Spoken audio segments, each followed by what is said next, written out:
Hello, hello! Welcome to the live stream. Just playing with the last second. It's always a little scuffy trying to go live.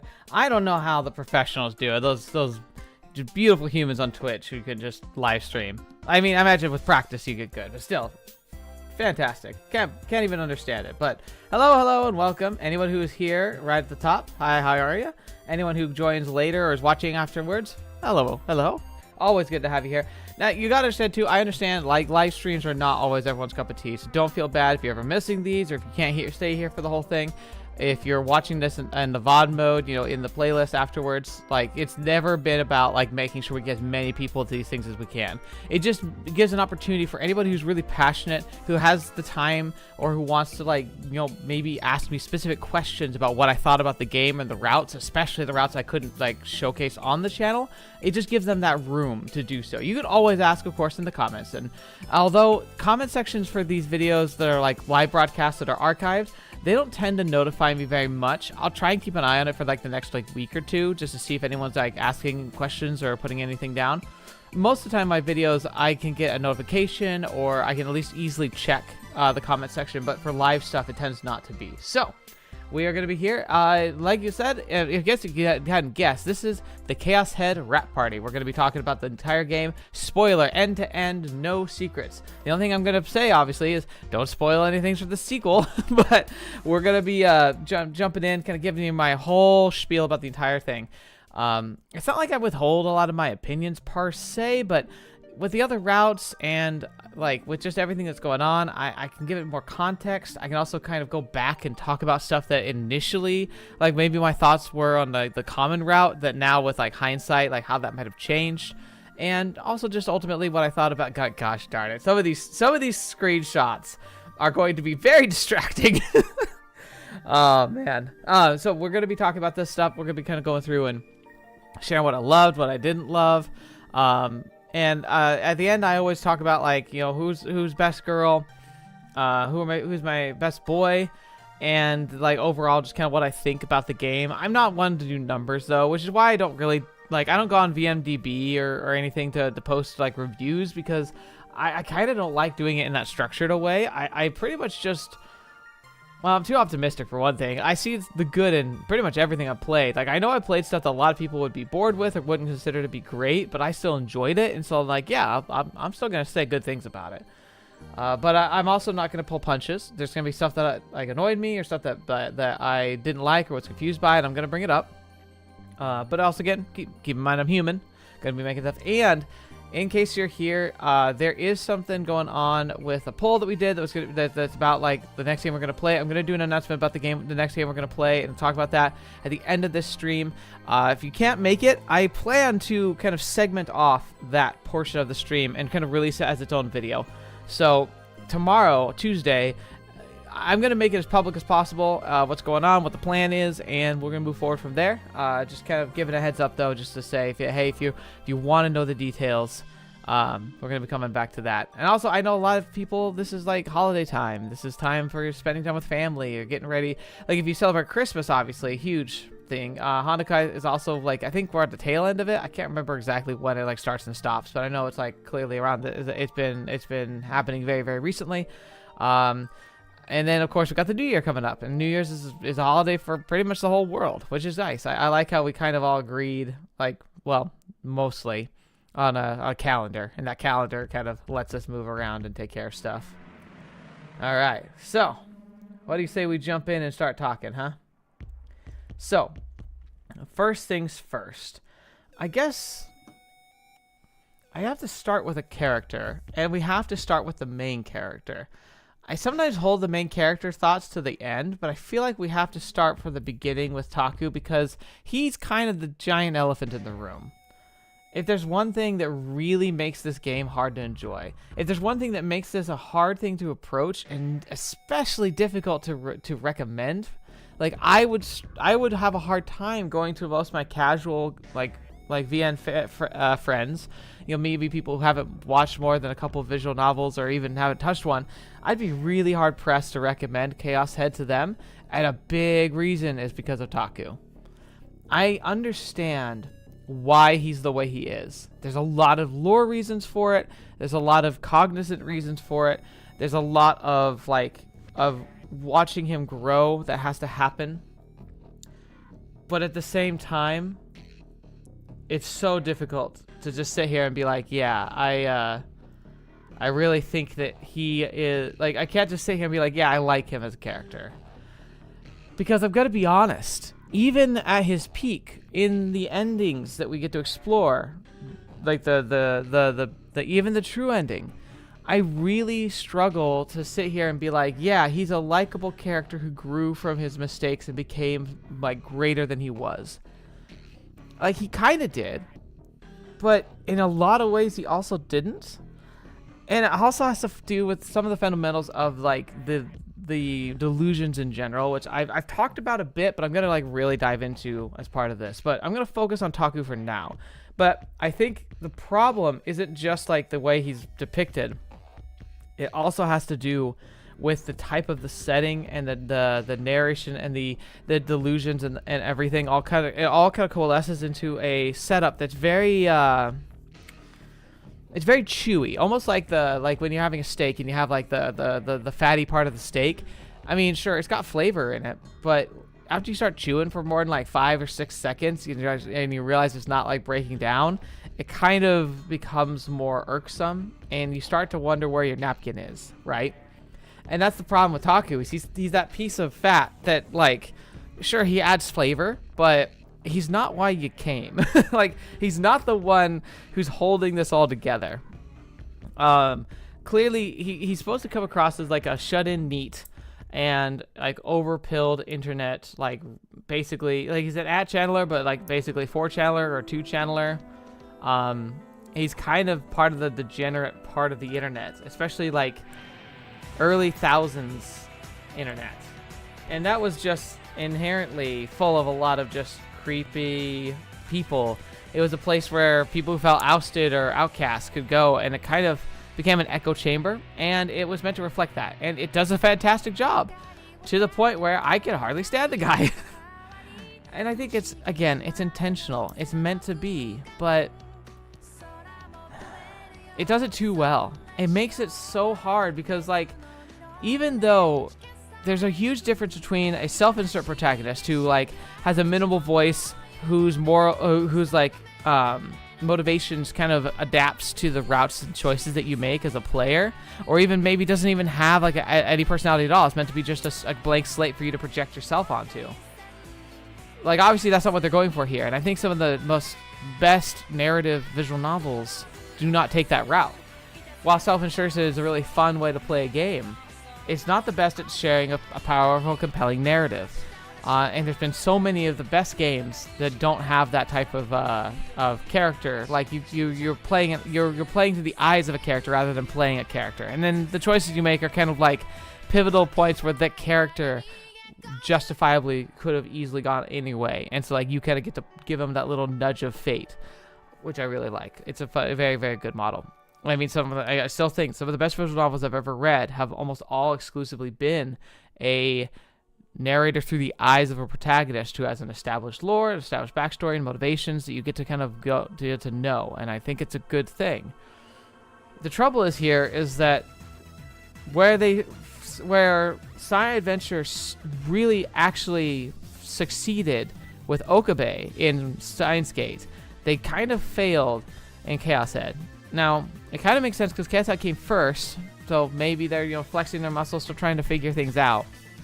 But Okabe came across as like a really nerdy, like criminally, obsessively forever online, who didn't really like live in the world. He kind of lived in his own head, and was all talk, no game.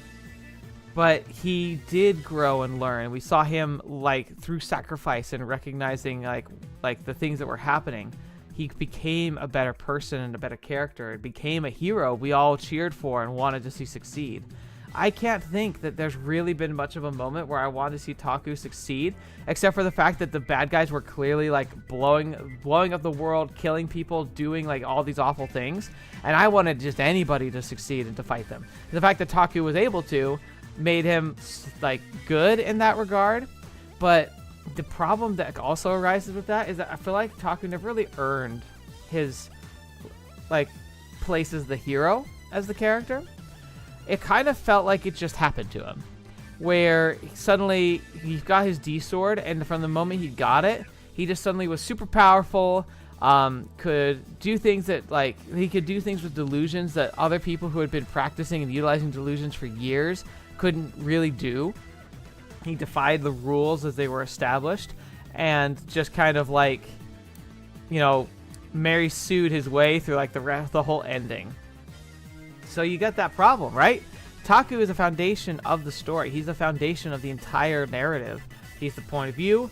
He's the kind of the hinge point of like the main plot and getting things through. He's the one who gets us to the resolution, and yet he goes from like just a really like forever online, habitually online, just gross individual to a panicking, probably realistic, but it's not very inspiring type of individual who just begs for help from everybody who he thinks can help him, and it's out of pure selfishness because he'll drop them he'll drop them immediately as soon as he becomes convinced they can't help him. So he becomes this very like unapproachable, unlikable, and then he finally just becomes, oh, I'm the Mary Sue now, I'm gonna solve all the problems. It's like there's no arc there. Or if you call that an arc, it's such a feeble arc. It really is almost just, it's frustrating. It's not even like, oh, I don't like it. It's like, it's annoying because it's like, it could be so much more. Anime Sip, you said, I strongly agree with your point in this one. It's one of the biggest issues with Chaos Head. Exactly. And I was saying, like, I kind of fronted this if you weren't here for that this is probably the reason I would struggle to recommend this game to people. Naraneko Nyan, hello. It's good to see you again. I definitely seen you. I definitely remember you. It's good to see you, of course. Okay, so that's Taku. Obviously, we know he's a delusion, and you can use that argument to justify a bit of what he's going through, because you kind of are birthing a person out of the consciousness and conceptual thoughts of Takumi. I don't think anybody who's birthed in that way, especially from somebody who was so sickly, he never got to grow up in like the world. He was basically spent his entire life in a hospital. I can't fathom that he would be able to construct a healthy, balanced individual out of the ether. It just doesn't seem like it would work. And so I can't really, like, I can understand why Taku is the way he is. I can understand why he behaves the way he does. And I think that there is an aspect where it's good because there are people who are like Taku in real life, and giving them a story where they can see somebody who maybe they relate to too well, and maybe that makes them like, maybe they're a little ashamed of that, or maybe they wish they could be more, and see that like he was able to make friends. He was able to kind of start climbing out of the box. He was able to find a place for himself. Like maybe that is good. Maybe that is like a beneficial for like some people, but it wasn't for me, and I don't think it's going to be for the majority of people who read visual novels, because I think, despite the fact that we are all almost certainly habitually online, I do feel most of us are balanced individuals. Anyway, Simp, you say, I think Taku starting the way he does makes sense. The problem is he doesn't undergo an arc of growth in a powerful way, in my opinion at least. Exactly. I think you're right. He could have been redeemed. I was saying Okabe Rintaro from Steins Gate is a great example where he started off pretty cringy. He started off very delusional. He started off very unapproachable and kind of like, just like, why are you like this? He wasn't as bad as Taku, but he was there. He was up there. And then he becomes the hero. Like, it's very doable. Taku spends so much time stuck in that rut that he never really gets out of. And when he does get out of it, it's like, it's the Mary Sue. And so, yeah, like, could it have been done better? Absolutely. And it's the biggest flaw of the game. Taku, it's funny because it's like, I have a lot of good things to say about this game. It's not going to feel like it because I'm starting with Taku, and I have almost nothing good to say about him. I really just don't. I think what he is as a character, a delusion brought to life, is really fascinating. I really love that, and I wish I could understand even more details about it and how it works, because there's so much about that like just really piques my interest. And I feel like we didn't even get like the best of explanations. But again, we're talking about delusions being brought from between the realms of reality into reality and being real booted by cognitive dissonance being applied to multiple people simultaneously. That concept alone is freaking crazy, and there's not going to be a great explanation for that, no matter how much science you try to explain. It's just not going to happen. Goose, you say, maybe even the beginning part of the story was shorter, he'd come off better. Maybe, but the problem, too, is that it's not just that it's shorter, it's also just how intense it is. Think about the intro of the game. The intro to the game is him sitting at a computer, having an online chat about, like, what makes the most attractive high school girl. Like whether it's like what kind of swimming suit, glasses or no, knee-high socks or no. And it's about them like talking about how they want to jerk off to this thing, like to this image, to this like fantasy. And also how heavily he talks about like how 2D girls are all I think 3D girls are trash. Like it reflects like how people talk online. But like imagining someone who genuinely lives like that is just very uncomfortable. Anime Simp, you say MC of Chaos Child is like 1,000,000% better, but I guess that's a bit off topic. Kind of like we don't want to go into spoilers for the second game because I know I'm gonna play it, but like I can't imagine Chaos Child would be so well loved and so highly like respected, have such a devoted following, if it wasn't executed properly. Like I have so much faith in Chaos Child. In fact, the biggest thing about it, like the greatest testament to me that Chaos Child is absolutely worth playing and is worth every second it takes to get to it, is the fact that so many people are willing to recommend Chaos Head knowing that it will lead to Chaos Child. And so like even if you don't like or have like are like the fact that you almost have to push someone through Chaos Head if they get like they have to get past that hump of like that and like the first half, like obviously Chaos Head itself is good. Like, I enjoyed it, and I'm going to say to the end, like, it's a decent game. It's a great story, actually. The story itself is fantastic, and the concepts in it are really interesting. But the execution of some of it is just so rough. It's hard to justify explaining that to people who aren't already, like, really invested in visual novels. But the fact that people push it because they know that Chaos Child is worth it, that says a lot. That really says a lot about Chaos Child, and I know I'm going to make sure I play it because there's no way you could be that hyped about it if it wasn't worth it. So, like, the evidence is there. I'm very excited to get to it. So, don't worry. I have no doubt. I'm just expressing my pure raw thoughts about this game. So, I think that's about all I want to say about Taku. I might come back and kind of, like, make, like, a reference or kind of comment on him a bit more. But probably it's going to be focused on, like, the way he interacts with other characters, because that's what we're going to be talking about in a little bit. But I want to talk about the common route and like its alternate route, the B route. So, as far as I understand, correct me if I'm wrong on this, but from what I remembered was said in comments, the common route A was basically the game as it shipped. And that was basically it. Now, I don't know if it included the Route B or not. I'm guessing it didn't, because the Route B kind of was about going back and re-exploring the game and just giving you a little bit more context and letting the evil people monologue a bit more about their plans. As a route, the common route suffers from the same problem that Taku does. It's not that it's entirely wrong or faulty, it's that it's so flawed. And it's so tough to like really want to swallow, because the ending is very unsatisfying and the delivery is very frustrating. And there's so many unanswered questions. I can't imagine getting to the end of Route A and being told that's the end of the game. That would have actually kind of pissed me off, honestly, because there's just so many like what seem like these massive plot holes. So much of the first of the game, especially in the common route, is basically a giant red herring. There's so much that like it builds up as theories of what could be happening or what's going on that it just abandons. It doesn't even like dismiss them. It just abandons them completely. It like really doesn't explain anything about what the other characters are going through and why they're motivated.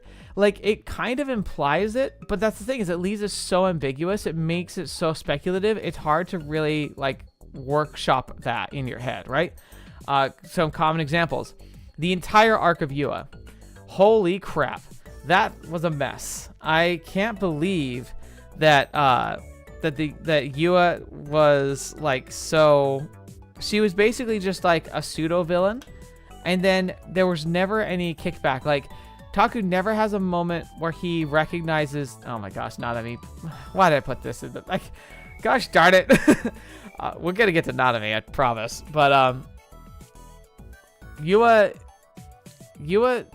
is so criminally underexplained that when she has her face off, I get of in her mind who it's like really is actually her confronting Yua, and the whole like crisis of identity is so like vague, and the resolution is so like abrupt that it doesn't get time to actually shine. And while it was one of the most interesting parts of the common route, it gets just moved on past so quickly that I didn't really get a chance to think about it very much. It's basically the main reason I picked the Yua route, because she definitely wasn't the most intriguing of the characters in the roster, but I needed to know more about her, and I wanted to explore on the channel because I wanted to see what more was going on with her. And so, and the problem is every character kind of suffers from this. If I think about all the main heroines and their stories, there's only 2 arcs I feel like even kind of remotely had a arc in them in the main route, and then I don't even think they're routes, they're arcs. It's not like there's like growth that was happening there, but we got some satisfactory answers. That was the Nanami route, not the Nanami route. That was Nanami's story in the common route, and Ayase's in the common route. And the only reason I can say those 2 is because Nanami gets taken, her hand is cut off, we rescue her, we find her eventually, and then she gets to confront the reality that she has 2 brothers, one that's real, who was in the hospital that has no real memories of anymore, and her fake brother that she cares about and wants to exist, but recognizes isn't actually her brother, and has to try and to digest that. And she comes around and decides that she can love them both anyway. That's an arc. That's an actual story as a delivery. Ayase's kind of does, and the only delivery that she gets is the fact that she was right about everything from the beginning. Really, it's like, so she gets the payoff of like all of her ramblings about prophecies and the serpent and the swords like actually happens and kind of plays out more or less like she expected. Now, obviously, we have her route to talk about, but in like I'm talking about just the core route. Her story in the core route felt satisfactory in general. Like we had this arc, we had this explanation, and we have a delivery. No one else really gets that. Senna's the next closest because we get to see her past, but her quote resolution is just so awful. It's like not awful as in like it was a good experience in the sense of a story, but man, that girl's resolution is to be given exactly what she didn't want in one of the worst possible ways in both routes. In A, like she's denied her revenge and like basically says that she's gonna live forever in regret. Or in Route B, she gets her revenge, but unintentionally. So she changes her mind and decides not to try to kill her dad, and instead save her dad from the crazy guy who shows up, only to have a delusion, have her swap the two, and she ends up killing her dad by accident. Which is so much worse. And like that's just a dirty way to deal with her story. That's so sad. It's just absolutely tragic and just so far off. Like, it's rough. And Senna never gets any justice, by the way. Never. None of her routes she ever gets any. Like everything that happens, even in like the happy final route, she still ends up having her dad die, and she's still bitter about it. It's just not nearly as traumatic, apparently, but it's still traumatic. So yeah. Common routes, A and B, both very frustrating. B at least gave us some of the context of like how the whole system worked with Sua and the nurse, like where they were what they were doing and how it was all kind of playing out. I will say though that like Sua and Grim being like basically the primary antagonists for the entire story. I mean, they were basically the co-conspirator, the NewGen killer, but like as a duo. They were doing all that stuff, and they were like basically fanatical like worshippers of like the light, the way of the light and all that. It's kind of the downside of making a main antagonist a a member of a cult. Cult leaders make better because you can kind of see at the end usually like how they aren't really drinking their own Kool-Aid, or if they are, it's more about the manipulation, and they might believe in it themselves, but like you can see that like they are also cunning and have a plan. Having the main antagonistic like forces at work be basically like, and the reason why they do what they do is, oh, they're just cultists who like are 100% invested in this. It's like they're almost not human. And they do such terrible things that it still feels like they're not human. And that's a tough enemy to really get interested in, because they're basically like they're beyond the mustache twirling villain, and they like step right into like Looney Tunes villainy, where they're like bad just to be bad. Anyway, Sip, you kind of corroborate. You say, I felt nearly nothing at the killer's reveal personally. It was okay, whatever. Yeah, the only exception might have been the nurse. The fact that she was grim the whole time was a bit of a twist. I was like, oh, that's fascinating. And like that explains why whether she wears glasses or not depended on that intro like conversation you had with her, which I thought was kind of fun. Like that little detail was fun. But yeah, it was very like as the enemies, they were very poor. And now Goose, you're saying so Chaos Head really Chaos Mid. I'm not gonna say that really. Like the problem is like this is the biggest issue with the game. You've got to understand. The problem is that the main things you encounter, especially on the main route, the common route, the route you're gonna see a lot of, especially because of how finicky it is to get to the other routes. The route you see the most often, the one you interact with first, and the characters you're supposed to bond with very much, the execution is just not good. If the game ended at Route A and that was just the end, I don't think I would say that it would be Chaos Mid. As the game came out, I would consider it Chaos Mid. I don't think I would enjoy it enough that I would be like, oh, I'd be like, okay, that's interesting, but like, I don't think I would like think about it much anymore, and I wouldn't recommend it to people. Now, chaosheadnoah, with all the additions and stuff, turns it into something more. We're going to talk about that. So I'm going to get a lot more positive from here on out, because we unfortunately are starting with all the stuff I don't like, but you got to think about that. The reason we're starting here is because this is how the game introduces itself to us. Taku is our point of view character, and common routes A and B are the things we see first. Like, if you somehow didn't see the B first, I don't know how, but like, I feel like that'd be really confusing. But like, that's the thing, is like the intention is that you see A and B first, and that sucks, because these are literally the worst parts of the game, and it's the first thing you're seeing. Anime Simp, you're saying first impressions are important? Exactly. And it just drops the ball on that so hard that if you leave it at its first impressions, I don't blame anybody for dropping it. But anyways, if you also said before, you added that the Grim twist is pretty cool, but the nurse didn't appear often enough before that for it to fully hit for me. Yeah, that's true. If the nurse had been a character that had been more involved, it would have been a bit better.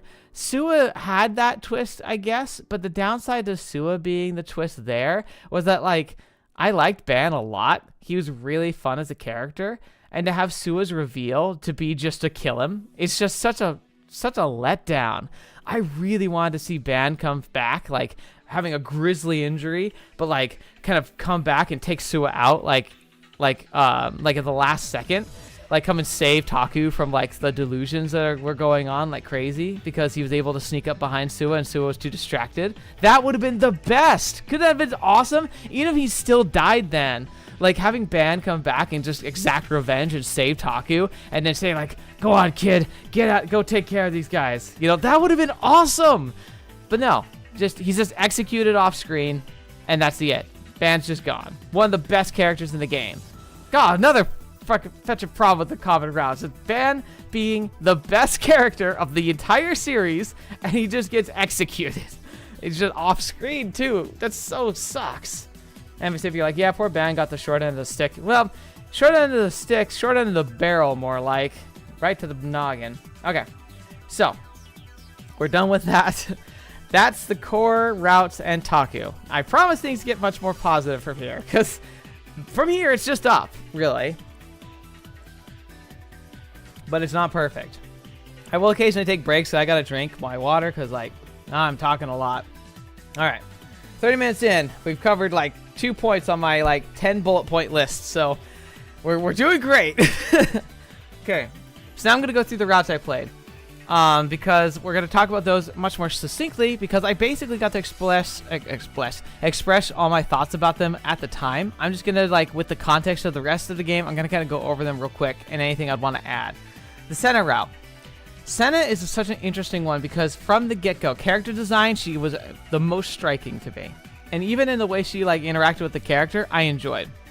I liked how, like, Taku would always reference to her like a tsundere, but the funny thing was that she never actually played like a super tsundere role. She had that tendency a little bit, where she had a tendency to be standoffish and maybe struggles to be emotionally like confrontational. But the impression you get really is not that she's like this Sai tsundere. It's that she's just so emotionally invested in her plot for revenge and her determination to protect people from the Nozomi. She is just too distracted or too focused to really process emotions very well. And she herself is just so out of practice with it. She just doesn't comprehend her own emotions. And that makes it hard for her to express them because she doesn't even really know what she's feeling. So is she tsundere? Kinda, but she doesn't come across as a tsundere character if you actually look at her isolated. Taku frames everything she does as a tsundere, and I think that's a great depiction of like perpetually online versus real life, which I actually loved. That was one of my favorite parts about exploring things through Taku's eyes, is how he was recontextualizing character behavior in his worldview rather than actually like having those characters behave that way. Like, and actually, the things, if you ever think about Senna behaving like a tsundere, if you actually think about it, you're actually thinking about delusions that Taku experiences, where he makes her act like a tsundere in his delusions. It's really, really cool how that happens. And that's the thing. Yeah, so anime if you're saying, yeah, true, Taku just boils people down to archetypal tropes instead of seeing the nuances of people. Exactly. But the writers didn't do that. Which is the thing, in Steins Gate, they kind of do. Like, there's a lot more to Kurisu. She's not just a tsundere. And there's a lot more to Miuri. She's more than a dere. Like, there's more to those characters, and like they're more people than it realizes on the surface. But for the first part of Steins Gate, they basically are just the tropes and archetypes. That's just what they are. And then you learn more as you go, which I do love. I do like it when they use tropes as vehicles to get us invested and then teach us about the character. But this game did it the other way around, where Taku is just impressing. He's deciding how people are and what they are, and they are independent of that. And I love that. Senna is a great character as a person. Her story is wonderfully great. in general. The idea that she and her family were caught up in the research that her dad basically betrayed his family, not quite comprehending what his work was going to lead to, but it felt he got too deep in and it was too dangerous to just leave until it like finally imploded properly. And when he finally was forced to reconcile like what he'd done to his family, he then became homeless voluntarily. Like, that's such a cool story. Senna wanting to find him, and she says she wants to kill him, but every time she had a chance, she never could pull that trigger properly. And I think that says a lot about Senna as a character. She's not cold-hearted as she wants to be. She wants to be this person who's willing to do what it takes, you know, for the greater good, being one to fight back and destroy and conquer and like take back the world from these evil like corporations and manipulations. And yet when it really came down to that, like what she thought she wanted, she couldn't do it because it turns out she didn't actually want that. And I think that's such a great character arc to explore, because how many of us have been so sure we knew what we wanted with our lives, and then when we actually get it or get like on our path towards it, we immediately realize, oh crap, that's not what I want at all. For me, that was like psychology. I like thinking, like learning how people think. I like learning about how the brain works. And so I always thought, like when I was in high school, I was so convinced. I was like, oh, I want to be in psychology. I want to be a counselor. I want to help people. I want to understand how the people think and like how that like influences and changes the world. That's so cool. I want to do that. And then I started actually studying psychology in college. And almost immediately I realized, no, I think the subject's cool, but the actual application, I don't think is for me. I don't think I could handle it. I don't think I would enjoy it. And I immediately had to change gears, but it was a good thing. I'm glad I pivoted, because I would have been miserable in that job. Not because it's bad, but because I would struggle to separate myself from the traumas that I'd be trying to help other people solve. Sure, I'm good at listening to people, and I'm good at like having those conversations, and I like helping people get like work through problems. But I take a lot of that trauma back home with me. When it's my friends, that's one thing. But if it were random strangers I'm going through a meeting daily over and over again, I don't think I could do that. And see, Senna's got a similar problem where she's got to face that reality and she's got to face that trauma. And when she does, she can't pull that trigger because deep down she knows who she is. Now, her route. I talked about already how disappointing her ending is basically on every route. Her route, the common route, B route, the true route, all of it just is disappointing because the payoff is just so lackadaisical. It just feels so hollow in every sense. But then her route of her actual like story, holy crap. So the closest intimate moment we have with her is being buried in rubble, smushed together, and just how awkward that is. But it never felt like an actual bonding. It just felt like circumstance. And I don't feel like there was anything beyond just like, oh, like this is embarrassing being like basically forced to hug somebody for a long time. I don't know. That was very unsatisfactory. And then like, what was the whole B plot with the baby in the locker that they like save, but then like what they think they failed to save, but then actually save. The power of friendship using the sword to strike a building in half felt super anime, and kind of again like the Senna route ending was about as out of the blue as Senna's normal endings are. We're just kind of like, oh, now it's over. Oh, here we go.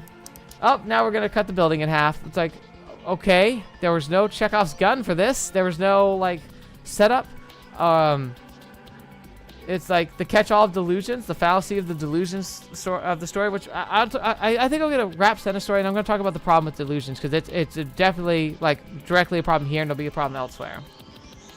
But her story, just like the ending, and then like just dead on the ground with a baby, that was just sucked. For being such a big fan of her as a character, her route was the most disappointing route. It really was, even in its like ending and payoff. It was. Well, okay, I can't say it's the most disappointing route. It's the second most disappointing route. We'll get to the most disappointing route. But the biggest thing that we gain from Senna's route is the interaction with the Council 300 and Momose being a secret agent of them. That was very interesting. Lore-wise, that's compelling. I want to see more about that. We don't get any answers here. I don't know if we get any in Chaos Child. And if we do, I don't know if the payoff's going to be that good, but it was really cool to see that. But the thing is, like, it was so vague and so, like, ephemeral, I still can't see if it's true or not. Like, some of you were saying, like, oh, yeah, this is canon, but it's like, but is it, though? Like, unless that gets corroborated later, if it does, don't tell me. But unless it did, I would not be able to accept that as pure canon, because it could just be more delusion. So anime sip, you say, so anime can be a good thing, but it can also be a bad thing. Yeah, and unfortunately, that's one of the biggest, I think one of the biggest restrictions to visual novels as a whole. As a medium of Japan, and being so heavily associated with anime and manga, it did a lot of good for the genre, and I think it helps it a lot in fundamental ways. I think visual novels as they are, I wouldn't want to change them fundamentally. But I do think the animification of visual novels tends to be a detriment, not a boon.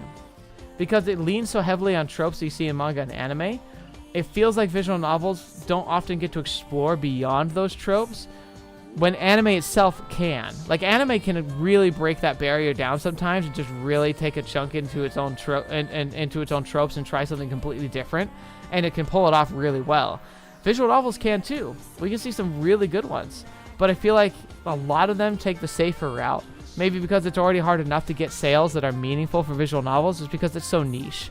But it sucks because it does feel like it limits some of the things that visual novels can do and the types of stories they could tell.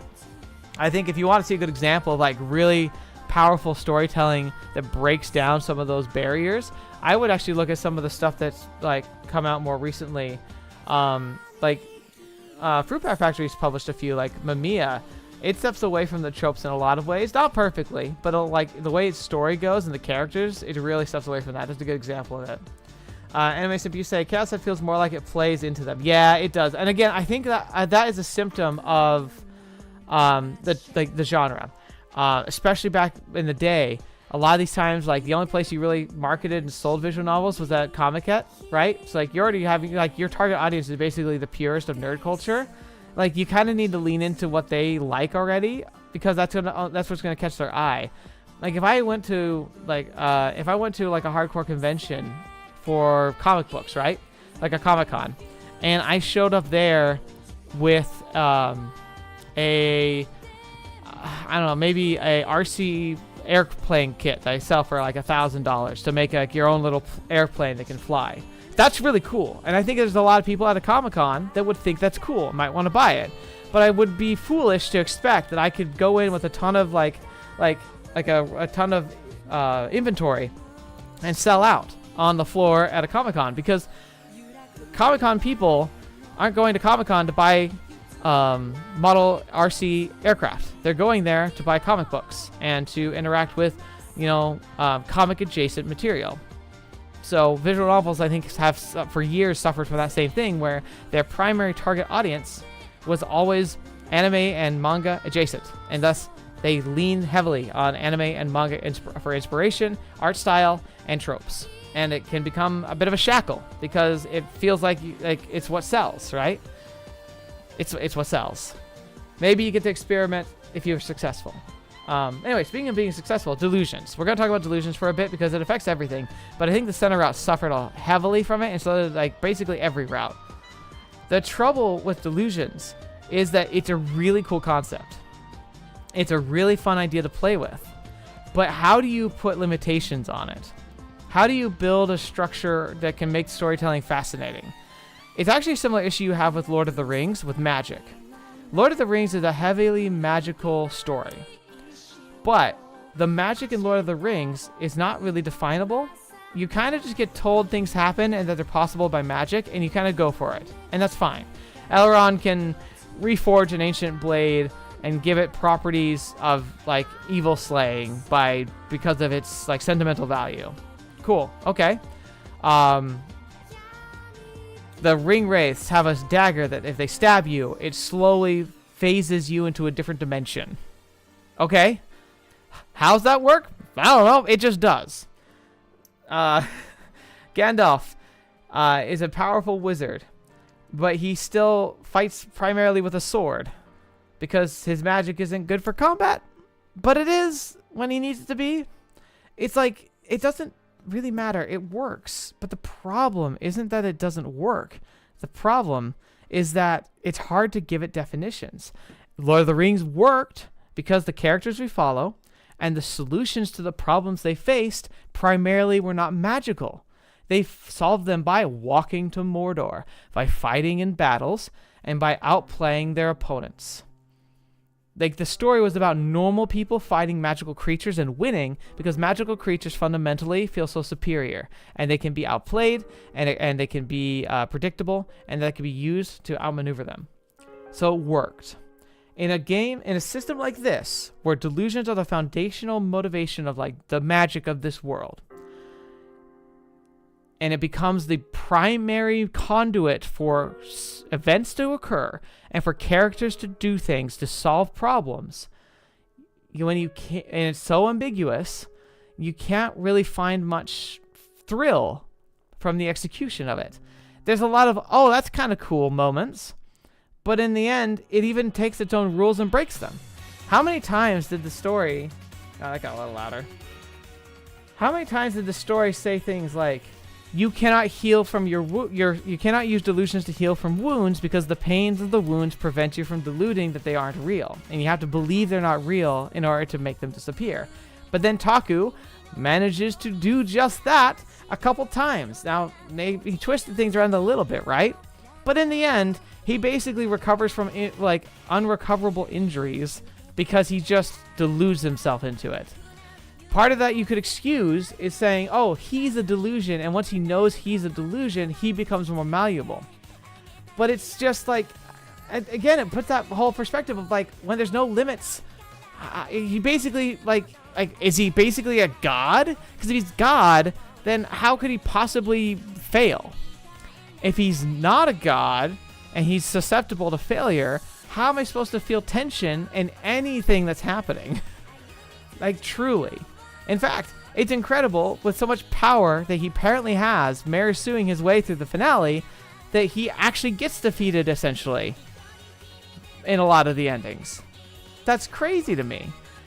And, like, that's the stuff that's so hard. Like, making a delusion system is such a difficult thing to pull off for, like, a type of magic and type of, like, system, that it really makes it, like...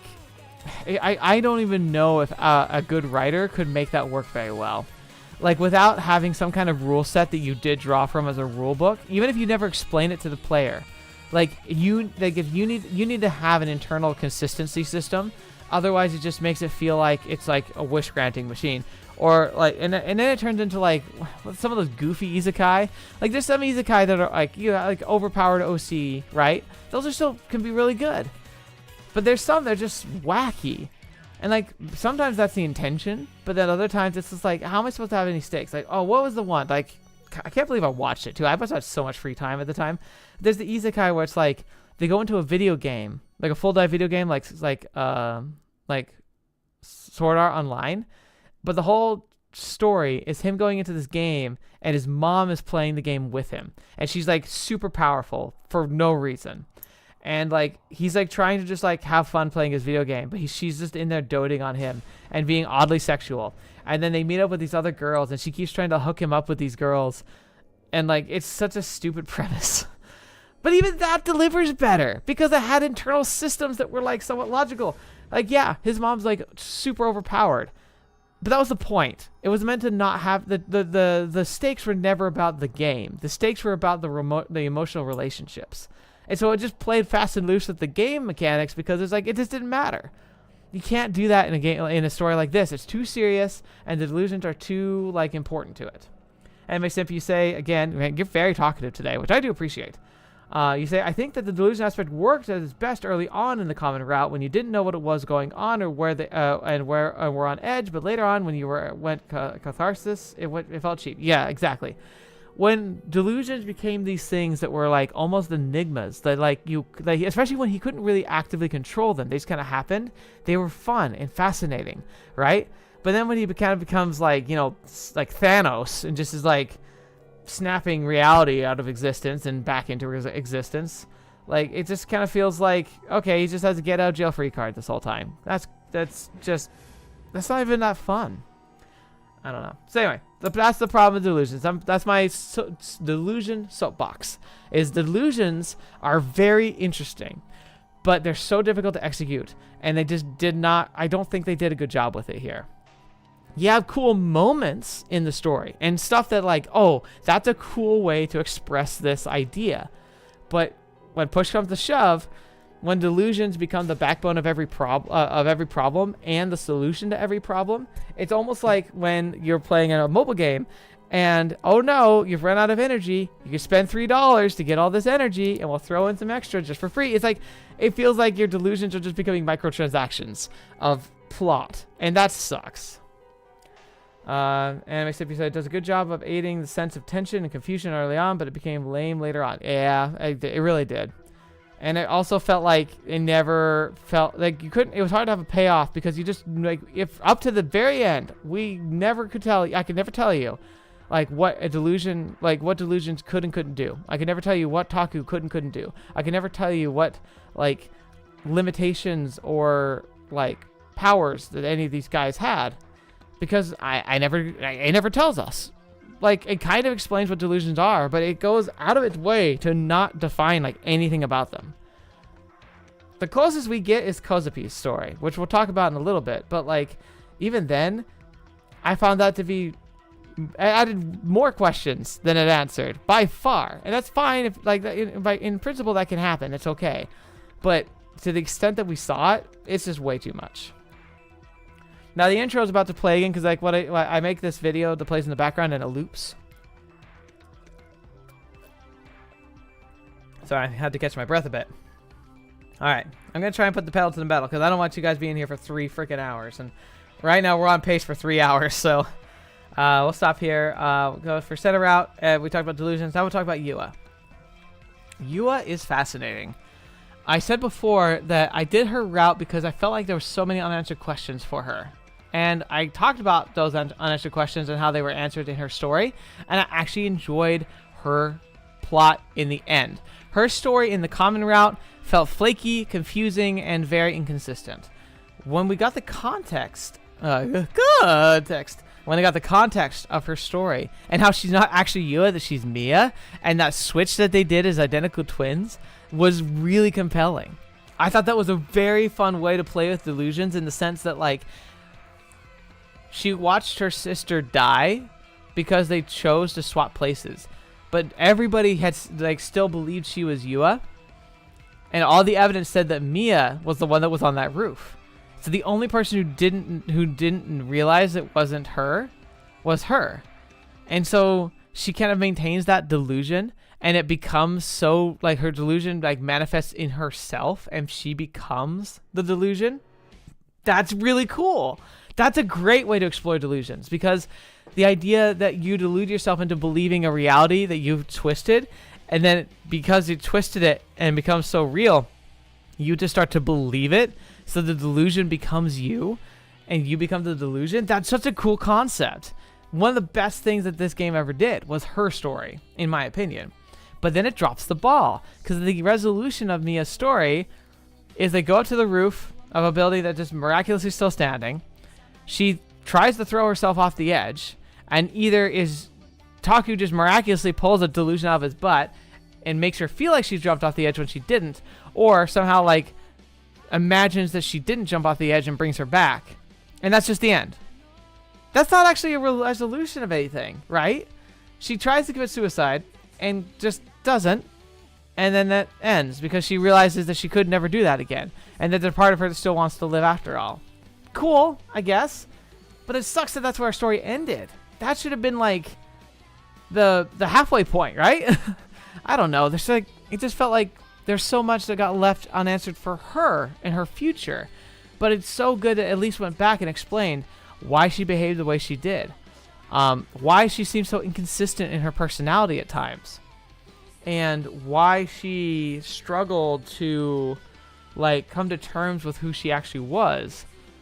And how like it kind of, again, it's kind of crappy how like in the common route or the true route, she never, like the canon story is that she never actually realizes that she's Mia.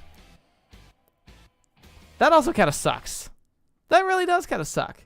I think that her coming to terms with who she is one of the best things that happened to her and one of the best parts of her character. And so in the end, her route was really good in a sense that like it filled in gaps because she was so much like the soft antagonist for a while that we kept mysterious and then never answered any questions about. So it was nice to actually get those answers, but then to also see that like how she interacted with Delusions was really cool. So fantastic route as a story. As a character, not a huge fan. Like, she's fine. Her design is cute, I guess. Her personality's interesting. The best thing I think about her was when we found out she was Mia the whole time, and like Mia came out.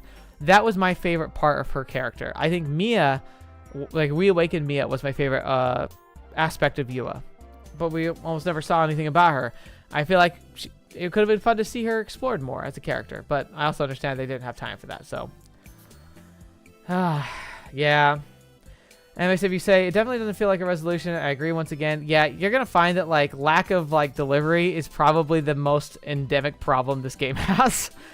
The delivery and endings are just, there's always something wrong with them. Just, that sucks too. It's like, it shouldn't be that way. It just sucks. All right, but that's pretty much all I have to say about your route specifically. I also like, it's funny that we see her D-sword so little in the game that in the end of like the true route, when it appears on the screen, I didn't recognize it, and I was wondering if it was somebody else's. If you're saying, hey, you're more generous towards chaoshead than I am, I'm really not a fan of this VN. I mean, fair, honestly, fair. But you also have to know, if you ever see me like on anything, like I'm the kind of person who looks at like screw the glass being half full. I look at the glass that's like mostly empty, and I'll still say, well, hey, at least there's some water. You know, like that's who I am. Like, I very rarely ever felt like I wanted to drop a VN, and even then, I never have, because so far I've never had to pick up one that genuinely just wasn't a fun experience in some way. There's definitely a lot of flaws in some games I've played. I definitely wouldn't put everything I've played on the top charts or anything, but there's usually something good to see, something the writers do, or a character, or like the art that just screams that it's super nice, and like you can see the heart that was put into it, and you can't condemn it no matter how disappointed you are. Like, there's always something to be lauded and excited about. You say you think you're too harsh. You know, we need people who can be harsh though. Like, we need good critics. We need people who can stand up and say like, hey, this wasn't good. And I'm not saying that, because like there's definitely good here, but you can see that I have a lot of problems with this VN. But the biggest problem too, like, here's the thing. Like, again, I sound like I'm just excusing, but here's the thing. This game and the story and the plot it has is so potential. There's so much good potential. There's so much here that was amazing, that would be so cool to see, you know, executed. I just don't feel like it wasn't executed well. Maybe that's why Chaos Child is so good. Maybe that's because the writers got better. They were able to actually work on a project without like pushing too many deadlines, and they were able to actually like show their capability. And so Chaos Child takes like maybe the same concepts as Delusions and actually plays them out in a way that like really delivers. And so maybe that's why it's really, really good. That's what I'm hoping for. Anyway, next we have the last route we did on the channel, Kozufi's route. Kozufi's route is fantastic because not only do I find her character and her power so fascinating, like I would walk around while playing that part of the game and imagine to myself, like, how cool would it be, even if it was just with one person, to just be able to walk around and have a conversation with them in your head. And I think I mentioned this before, though. Like, the other part of that I found was really interesting is, like, I've had the conversation before where, like, I've asked people or, like talk to people and be like, hey, when you think, like, in your head, like, your own thoughts, like, do you hear a voice? And realizing, because I never have. I never realized that was an experience people had. I genuinely thought that was just a method that people use in movies and books to communicate like how someone was thinking in a way that was digestible. I didn't realize that there are actual people there who experience an inner monologue. And then even if it's not inner monologue, there's a lot of people who will see words in their head, like almost like words on a page rather than anything else. And that even to me is like kind of foreign, because I have to try really hard to see the picture of words in my head, because this is not how my brain works. And so that's why I'm always terrible at spelling. Like I'm just atrocious at it. And a big reason is that because in English, words borrow so many rules from different systems and it's so inconsistent, it trips me up all the time. But no, for me, I see pictures and images and like maybe like you would describe it as a movie reel. It's like these concepts that float around as these billowing clouds of just pure intent and thought and like impressions, touch, taste, smell, color. I see it all in my head simultaneously. And it's funny because like I'm sitting here now, I'm talking to you, right? I'm projecting my thoughts to you and communicating to you. But I can't tell you how I form the words from this batch of colors and impressions in my head. It works. I can just translate it into my words. And it's nice because that helps me sound more confident. I feel like I don't stumble with my words as much as other people do. Not like I'm perfect. I still do it. But I think I'm a bit better at it, and it gives me confidence in public speaking because I feel like my thoughts come pretty much coalesced already, and I'm just kind of presenting them to you in the best way I can think of. And so it's not like I have to conjure what words I want to say. It's more about putting them in a structure that makes sense. And I've gotten practiced at it. Anyway, Simp, you said, you talked about Chaos Child is what a few VNs you grade 10 out of 10. So, like, yeah, they probably deliver. And then you also say that personally, you personally do that. Obviously, it's not to the extent of Kozapi does, but yeah, like inner monologues. I think it's basically like a third or a fourth of, or like 33 or like 44% of people do inner monologue, and then another 33 or 44% do the like kind of seeing words in their head and they kind of read them out. The minority, but not by as much as you would think, do the very visual like me. But I think also a lot of people tend to blend them. I don't think people are often super strictly in one group or the other, but I'm very, very much in that strict like visual group. I have to focus on the idea of summoning the idea of thoughts and words in my head. And I can hear like, quote, voices in my head, but oftentimes they're not mine, which I think is also why I like writing, is because in my head, I actually hear my characters talking. Like I practice the lines that I think they would say, and then I write them down. So like that's really cool. It also means I have very vivid dreams. Anyway, Kozapi, sorry, got distracted. Kozapi, the idea of being able to have a conversation with people mind to mind like that is very, very fun. All right, but before we change gears, because Amy Simp just put it up, for me it's a good feeling to cycle through all my thoughts like that. It makes sense, like making it clear to myself how I feel about things, and so I have to sometimes even say it out loud. Yeah, I think talking to yourself is always a benefit, even for me. I definitely have benefit from that, but I think it's mostly because I hear it and it lets me like digest it in a different way than just having it bounce around in my head. So anyway, Kozapi's route. I really loved exploring her as a character. And the journey of her, like, I like to, so Taku like begs her like, hey, can you protect me? And she's like, okay, sure. And then they go and meet up, and her version of protecting him is just like, let's hang out in a safe place and just talk and just be here. And hey, you're my friend. I want to give you candy, and I want to give you these bracelets that I sat at home and made with my, I think she said her mom. Like, that's such a sweet thing. And she gets bullied and just terrible things like that and gets constantly dismissed, which sucks. But like, she's just a sweetheart who just wants to have someone she can trust to be a friend, but just constantly been sidelined because she struggles to articulate her own thoughts. So naturally, when she finds people that she can just think at, she immediately becomes friends with them because, you know, she's the person. She just struggles to communicate. And like, that's such a, just like, it's such a mood. It's such a like, wow. Like, there's always a character that I could see myself being the closest with. And this game's tougher for that reason, which we'll talk about at the very end. But Kozapi is definitely, like, the person I'm like, I could just spend my whole day with her. Like, she's just so interesting. But she's also kind of loopy crazy, which could get a little tiresome, I suppose. But, like, again, she's had such a little, like, inhibited interaction with socially with other people. It makes sense that she doesn't quite see the world in a very balanced and normal way. Well, guys, none of them do. They're all giglomaniacs. They can't see the world normally. Otherwise, they wouldn't be giglomaniacs. But she's to an extreme extent. And I actually thought that she and Taku had the best like interaction and relationship together because that's the thing, is they actually have a lot in common. And they kind of complement each other in an odd way, where Taku is a bit better at being like expressing himself, but Kozapi's better at standing up for herself. And so they actually kind of leaned on each other really well. Now her story basically being driven mad by the mini Noah 2s and sending her on a rampage was very shocking.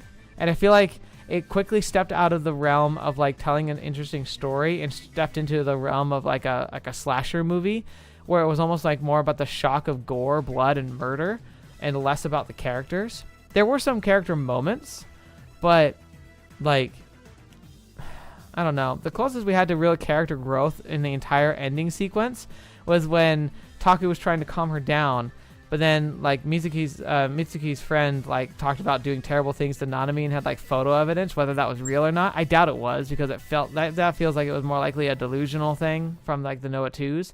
But how he like just went crazy and snapped as well and kind of joined her on her path of like death and darkness, and inadvertently pushed her further down the dark path, so she lost all control when confronting Senna. Like, that was a compelling story and very interesting and very sad, especially fighting Senna. That was so depressing.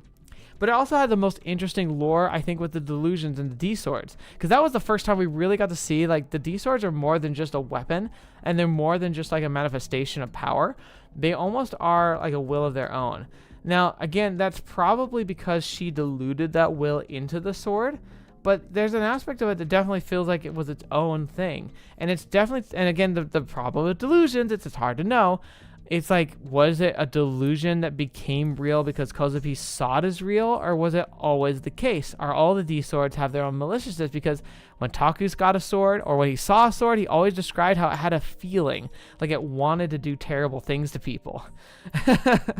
And I also feel like we did see examples of when people would get a D-Sword, it would alter their personality slightly.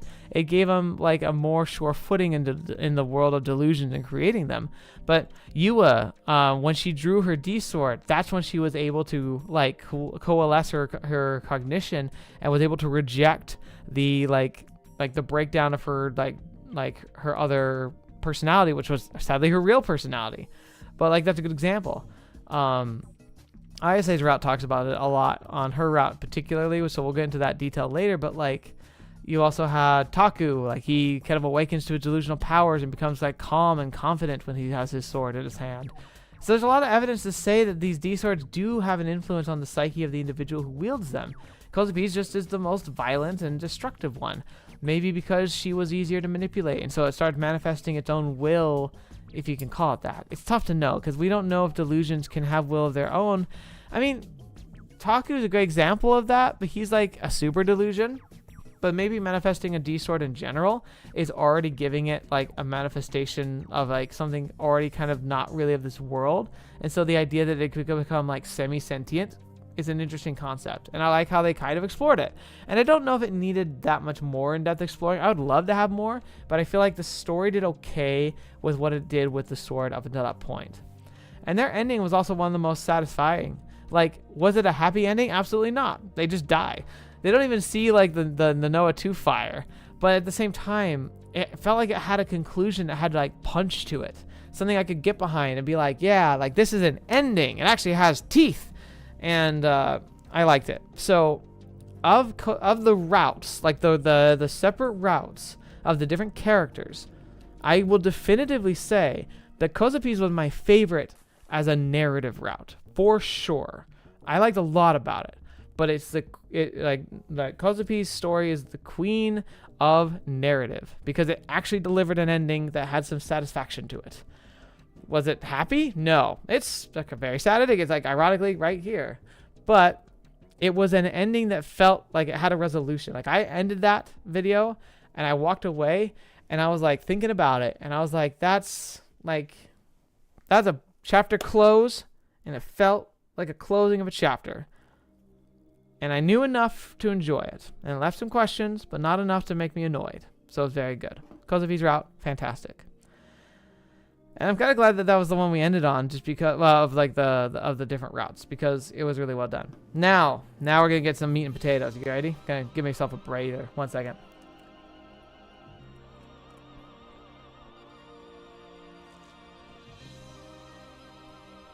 All right. Whew. Sorry, I have been a bit sick. I'm I'm recovering still. I feel like I'm mostly recovered, but then I get these little like moments where I'm like, oh, I'm not feeling good. like some kind of flu or something. But one of the things is it hit my lungs pretty good because I have asthma that happens a lot, so I'm kind of used to it. But it means I have much less breath than normal, so I'm getting kind of winded here talking so much, which is fine. But I might take a bit more breaks than usual just because I gotta remember to breathe. Okay, so now we're going into the routes that I couldn't cover on the channel. Now I'm not gonna show you because again I don't like using my webcam for live streams most often just because I don't know. I don't want to do something super embarrassing, whatever. But plenty of great content creators that don't use webcams ever, and they're fine. So I don't feel that much pressure. But if you can see, in my hand I got my phone. What I did for these routes, since I knew we were going to be covering them in the rap party, I kind of made notes as I went of stuff that I thought you'd find interesting or moments capturing my thoughts as I went. So some of the things I'm going to say, I get resolutions for later because they might be questions I have or impressions I got that down the road eventually got resolved. But I keep them all here because I'm going to kind of walk you through some of my brain thoughts at the time. Brain thoughts. There you go. Very articulate of me. Now, the route that I was one of the most interested characters, the characters I liked the most, I said it so many times, was Nanami. Nanami as a character was so well delivered and so interesting and fascinating and wonderful. And so compelling to have her get caught up in basically being captured and tortured by Nozomi. It's so crazy, but such a well, ironically, it would be a great motivation for anyone who wasn't Taku. But yeah, so her as a character, I was very fascinated by. I was really kind of nervous though with how the game had started when I knowing that she had a route, and especially how if you get the start of that route, where you can go on her route. Is a positive delusion when she's visiting you, where we had this the picture that's in the sequences we've gone over, which is with her with an unbuttoning her shirt and taking a sexy pose. I immediately was I don't know that direction. If it goes anywhere like that down that road, I don't want to cover that on the channel. So I was purposely despite the fact that I as a character I wanted to know more about her, I was I got a bad feeling about this, so I'm not gonna do her route on the channel. And oh boy, that was a good choice. So let's go down, kind of my notes for this one. Yeah, and if you're oh dear, it's yeah, I know, let's get it out of the way. All right. I liked how it has one of her personal sequences, one of her unique ones, is how she bumps into Rimi and immediately knows that there's something odd about her. Knows there's something off. And I liked to think that she spent so much time around a delusion that she has a sense for people who are heavily deluded or have the ability to be gigglomaniacs. I think she might have had a good sense of that. And I was that's kind of cool. Because she's she couldn't even explain it herself. She's why do I feel this way? And she also might have recognized that she hadn't had any memories of Rimi up until recently. Because as we learned through Rimi's route, we'll cover it in more detail, but Rimi kind of did just burst into the scene and just artificially create memories of herself and everybody. And I like how Nanami has this sense that she knew that was there was something wrong there. I like that. Oh yeah. So after the hand sequence, there's the really fun twist of her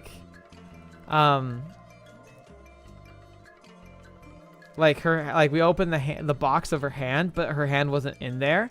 That was actually a very cool twist because that genuinely caught me off guard. I was because I'd seen that so many times. I was oh, what the? How's this happening? And then next thing we know, Nanami appears at home naked and acting strange. This is I'm reading from my notes here. It seems like she is the delusional version that's sent to us in the other routes, but hasn't formed properly yet. And then quote, also the phone was in the box without a hand. I was trying to say maybe that has something to do with it. And we do learn that is associated. But I was that I liked how that my thinking was that it was the delusional Nanami that was sent to us, but we found her mid cook, she was partially formed. I was that's really interesting. And while talking to her, we seemed to be flowing in and out of delusion. It kept doing the wibbly stuff. I was why do we keep jumping into that off and on all the time? Because it had no consistency. There's a reason. But I also mentioned how he looks at the box and her hand is still missing. And I said, oh, was the delusion formed from Nanami's hand?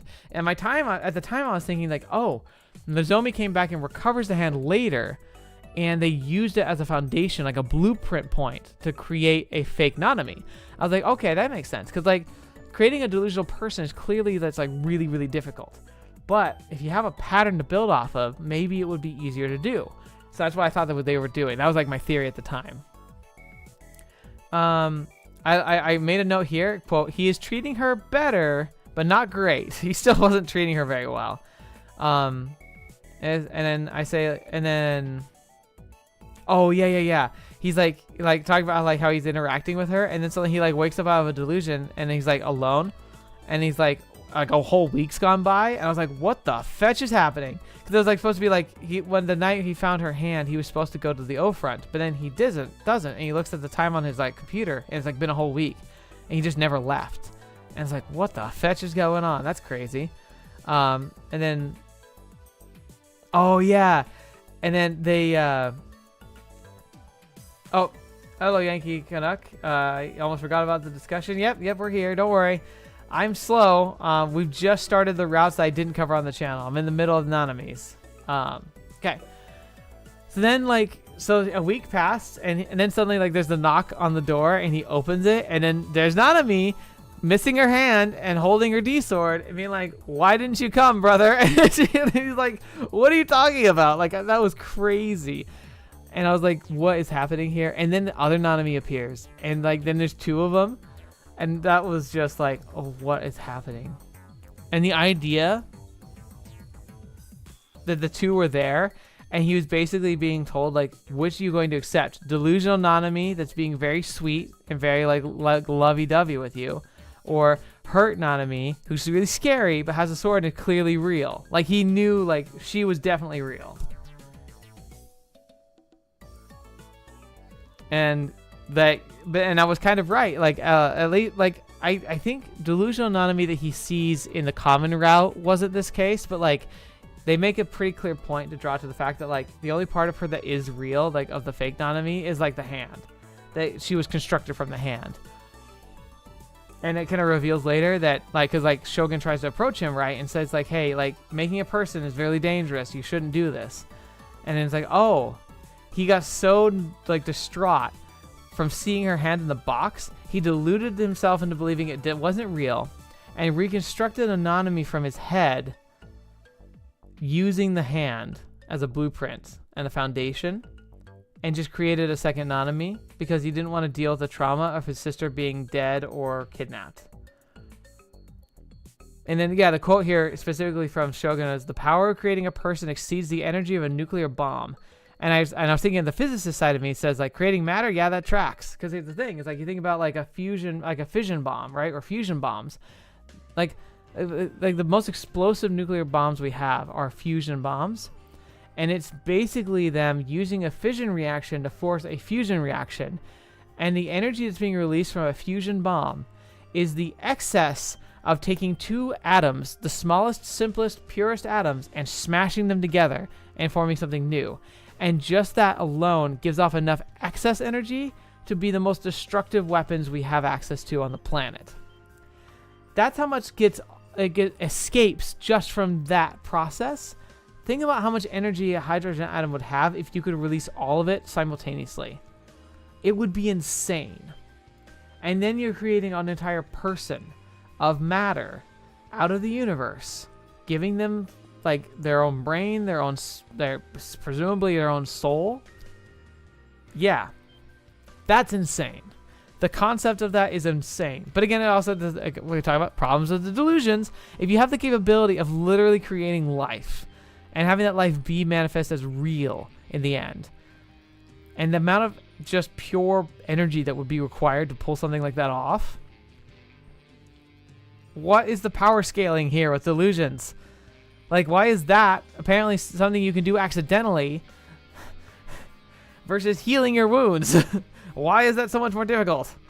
Anyway, and in the end, he rejected reality and embraced sister. That's the summary of the whole route. And my quote here, that's horrifying. I'm glad I didn't play this one on the channel. Reject reality, embrace sister. It feels like a tagline or something that would be put on a shirt I would never wear. You couldn't pay me enough money to wear that shirt. My gosh. But it's exactly what happened on that route. That route is problematic on so many levels. It's disgusting. He deluded himself a second sister, decided to reject his reality sister probably leading to her death, embraced his sister in a way that, and based on the delusions and the events that played out, that embrace is not shy. It's a full embrace. It's fully on board with the super degeneracy, full Alabama mode. That's beyond Alabama. That's like cousins. Like, this is sibling. This is like, I don't know, like Victorian royalty. I don't know. Even that's like not really sibling based. Go full Lannister. There we go. Going full Lannister with it. Ugh. So gross. Just gross in general. But here we are on the other side. Nanami as a character is probably my favorite character. As a character, she's fundamentally fantastic. Her writing, the execution of said writing, and even like her like suffering and like what she went through and her rising overcoming it and like being able to like keep moving forward without a freaking hand. First of all, though, how did she survive? Because if you do not treat a wound of like cutting off your hand, like you don't stop it bleeding, you just die. So I don't know how she was alive, but whatever. We'll overlook that because there's so much else we have to overlook anyway. But as a character, she's wonderful. She's so sweet. And like, I would want to be friends with Nanami. Hands down. She not my sister. I'd probably be like the person, like if she's not my sister and I'm in high school and like around her age, absolutely the most dateable character. But but the character I'm self-inserting into is his sister. It's like, nope, don't swing that way. Ever. Ugh. Okay. Moving on from Nanami. Great character. The next route I played was Ayase's route. And Ayase's route, gotta tell you, I gotta say, anyway, so if you're like, hey, she's not my sister, fair, but in the case of the setting, she is, and there's like, that's a hill I can't cross. But anyway, moving on, Ayase's route. I'll say this from the beginning. I kind of put this at the end, so it's a bit of a spoiler of my thoughts. I feel like whoever's writing the story has a type.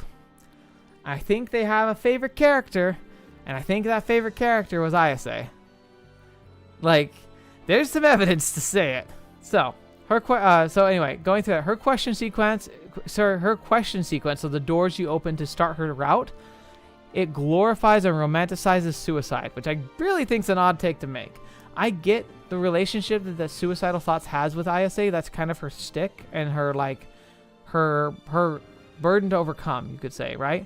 She genuinely tries to jump off a building.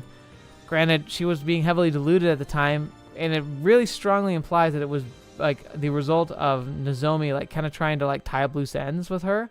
They brought a device and were giving her a delusion and was leading her to do that. So even then, it's not like it was like something she was really like glorifying. But then like the doors you're opening was doing so, which I thought was was distasteful. I understand, like, I don't think a story should shy away from topics like suicide. You need to make sure you like, you know, like your stories from the get-go kind of implying like you're going to take darker routes. This story definitely has never been shy about the fact that it's going to go down some dark paths. But it's one thing to like talk about and like be blunt about the existence of suicide and how people like see it in their heads. It's another to make it sound cool or like it's part of like a mystique of a person. That's very dark and disrespectful and dangerous. I think it can be an inspiration for people who are not sound mind, and that's something you gotta be very, very careful with. But you can't be too shy about like that. But I'm not trying to go all like, oh, it's not proper or whatever. It's like, look, no, like not censorship wise. I'm talking about like the topic itself can be explored and should be explored, but it needs to be done carefully. Because glorifying it, no, that's not okay.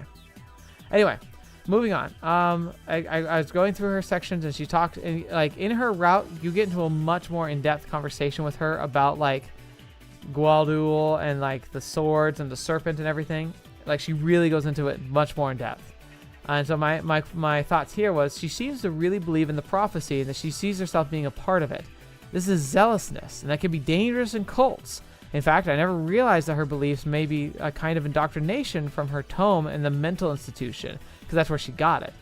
I also think her time there was where Nozomi learned how to manifest Giglomaniacs and harvest code samples. ISA was their test hamster.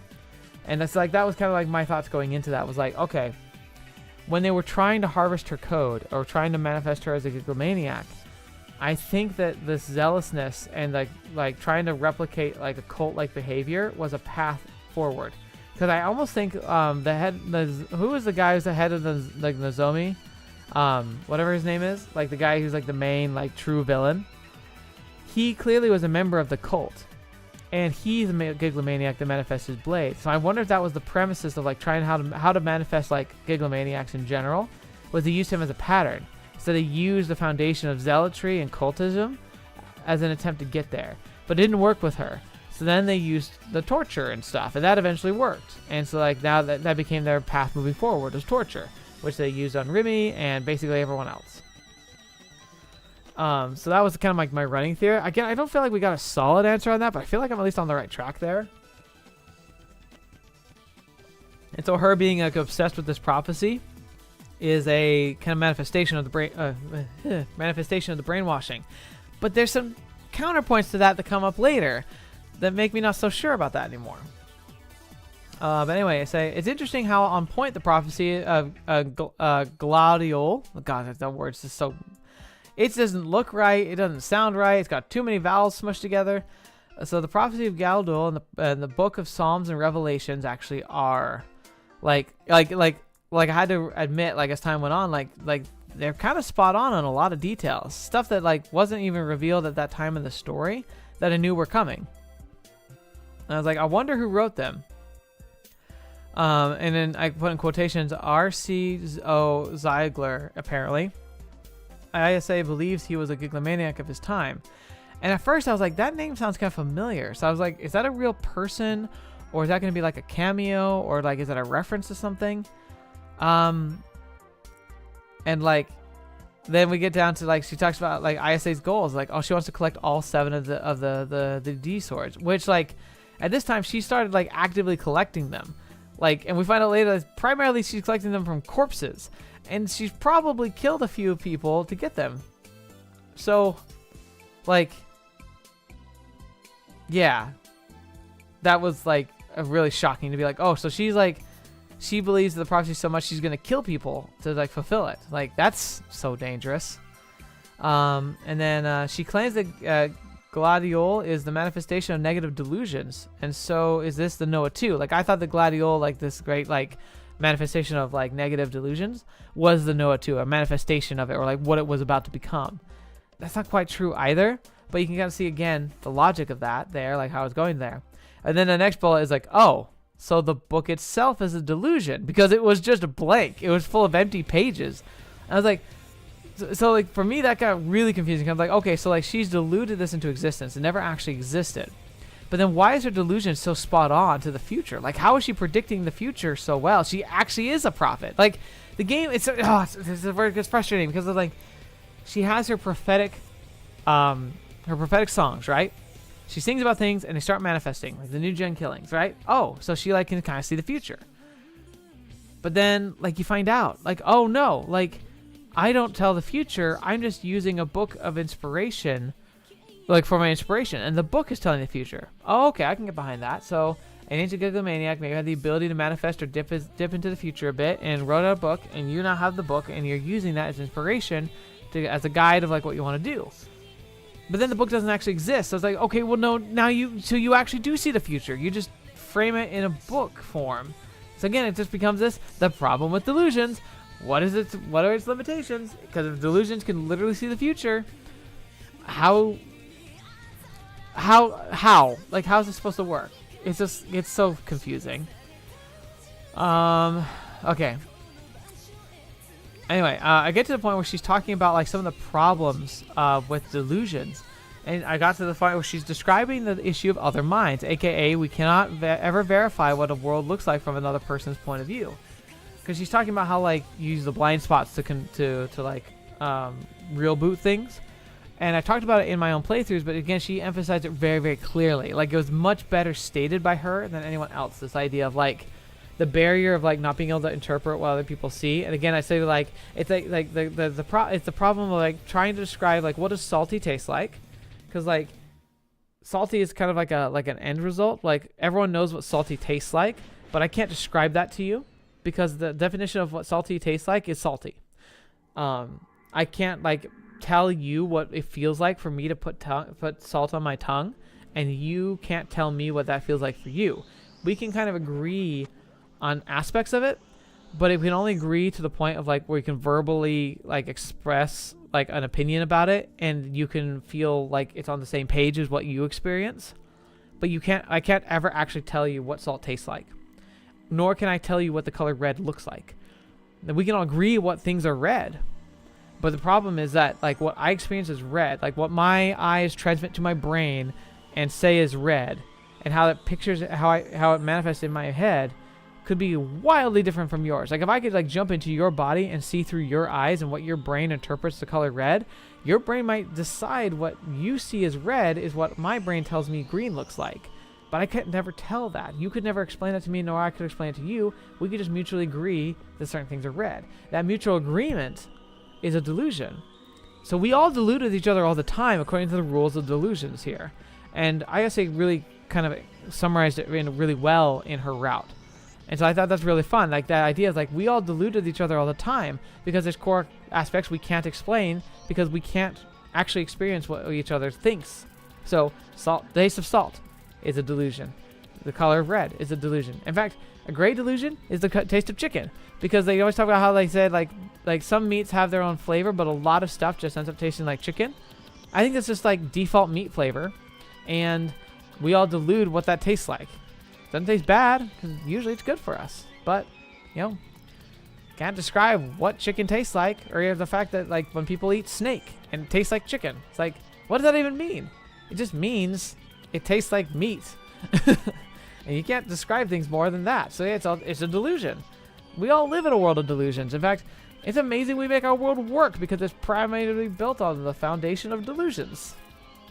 Anyway, moving on. She claims that the Noah 2 will collapse the world lines into one, and the free will is taken away, and no one can make choices. And when no one can make any choices, and like no longer can actually, they won't have free will because they can't make choices anymore. And I was like, holy crap, that's super right, and holy cow, like that's like plays right into the Steins Gate idea. The idea that there's world lines, there's branches based on different things, and she's saying like, oh, we can pull delusions most easily from conceptual worlds that we can imagine that might have been. Like the more possible, the easier it is to make that delusion become a reality. Like the flower box that she falls into when she jumps off the building, like it's a flower box that the school has in the springtime.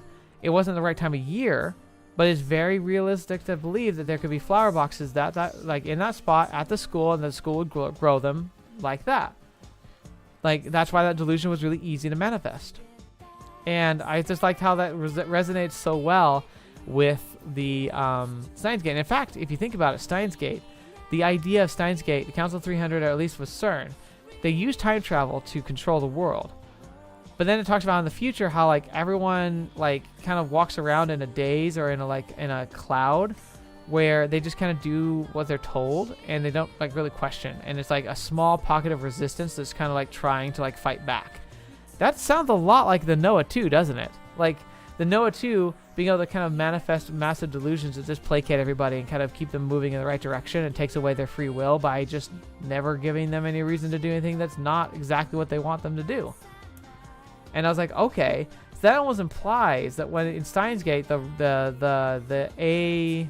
world line A, that set of world lines, that ending is the CERN uses time machine to gain control, and what they primarily gain control of is the Noah 2.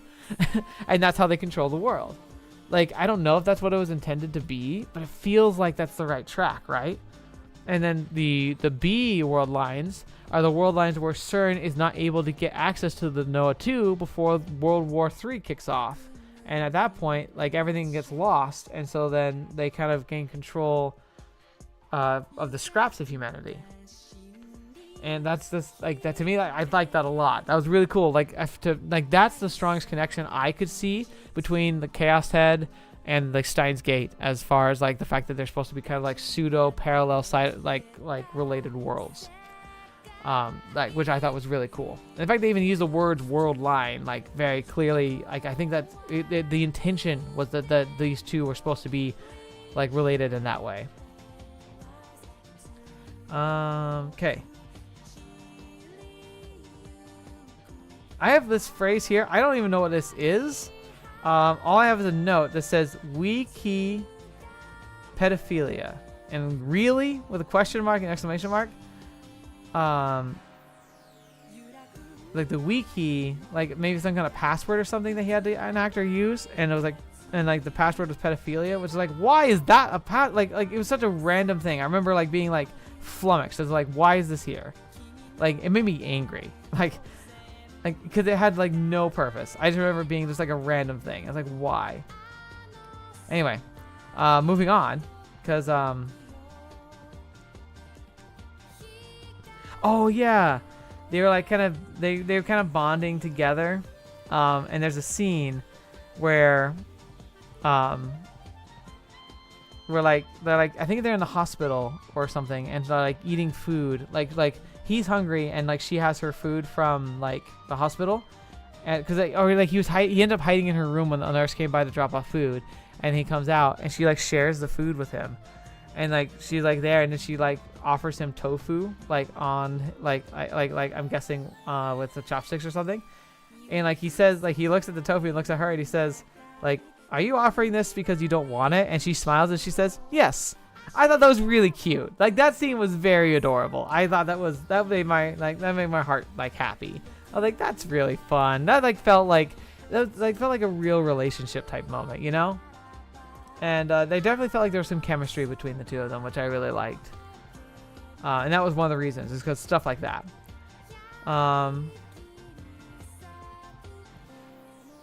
Oh, and then later on they have like an actual like they're like hide in the closet or something, and they just like I think he he asks her like, can you kiss me, or like as part of a deal, and she kisses him, but like she kisses him, and it gets kind of hot. And I during that I made a note here where I said like, of the routes I've played, this definitely feels the most romantic. Like they actually explored a romance here. Sadly, the most romantic of the other routes is probably the Nanami route, which is just bleh. But like just having like these actual scenes of bonding and showing chemistry and showing like physical attraction between the two of them, it's like it was refreshing for these routes, because like in all the other ones so far, like the Senna route, the Kozupi route, like the Senna route, like it implies that like there could have been a thing, but it felt like so circumstantial and there's never any payoff for it really. And then with the Kozupi route, like it ends in a very sweet moment where she confesses that she is falling in love with him. But like that one's tough because it's like she has like almost no friends or social connections. The first boy that she's like connected with in any way, like yeah, like maybe she's falling in love with him for real, but like it's like, is she though? Like does she even know like how that actually feels in reality? So that was kind of tough, and it was such a kind of an offhand remark at the end of her route. So like it felt like it had no teeth to it beyond the fact that like they got along really well and they complemented each other really well.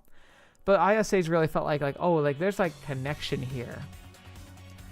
So I'll come back to that at the end, just because. But remember I said that, and then she summons all the different D swords. I was like, whoa, whose D sword is that? And I was like, oh wait, it's Yua's. Like that was the sequence. I was like, oh wait, like I didn't even recognize Yua's D sword because like we see it so infrequently in all the routes.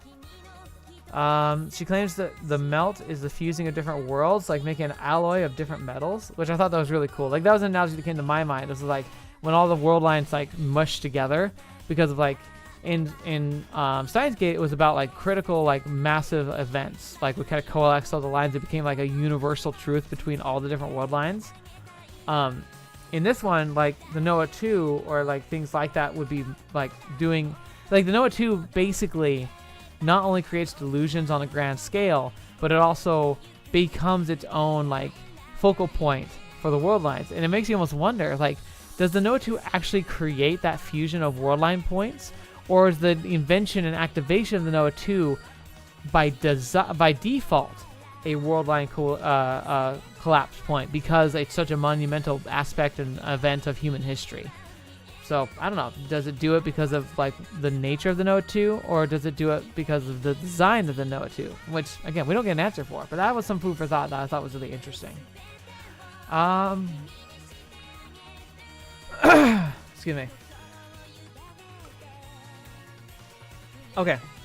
I also had a point of view that like she kind of emphasized this idea that everyone is deluding themselves, like we all live in delusion. And she said that like every person has their own version of the world that they live in. That like it has a color and a taste all of its own. That it goes on its own like spiel. Like this whole idea that like we all experience the world differently, and because of that we perceive it differently, and because we perceive it differently we technically all live in a different world and different reality. And that's interesting. You can argue in quantum levels that's actually probably true, but like in a manifestation ways it's like a bit of a stretch, but still interesting concept.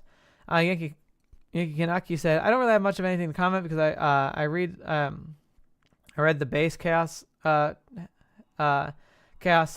fan translation, no other routes, years ago, so I only remember that route. My main feelings is leaving the VN positively.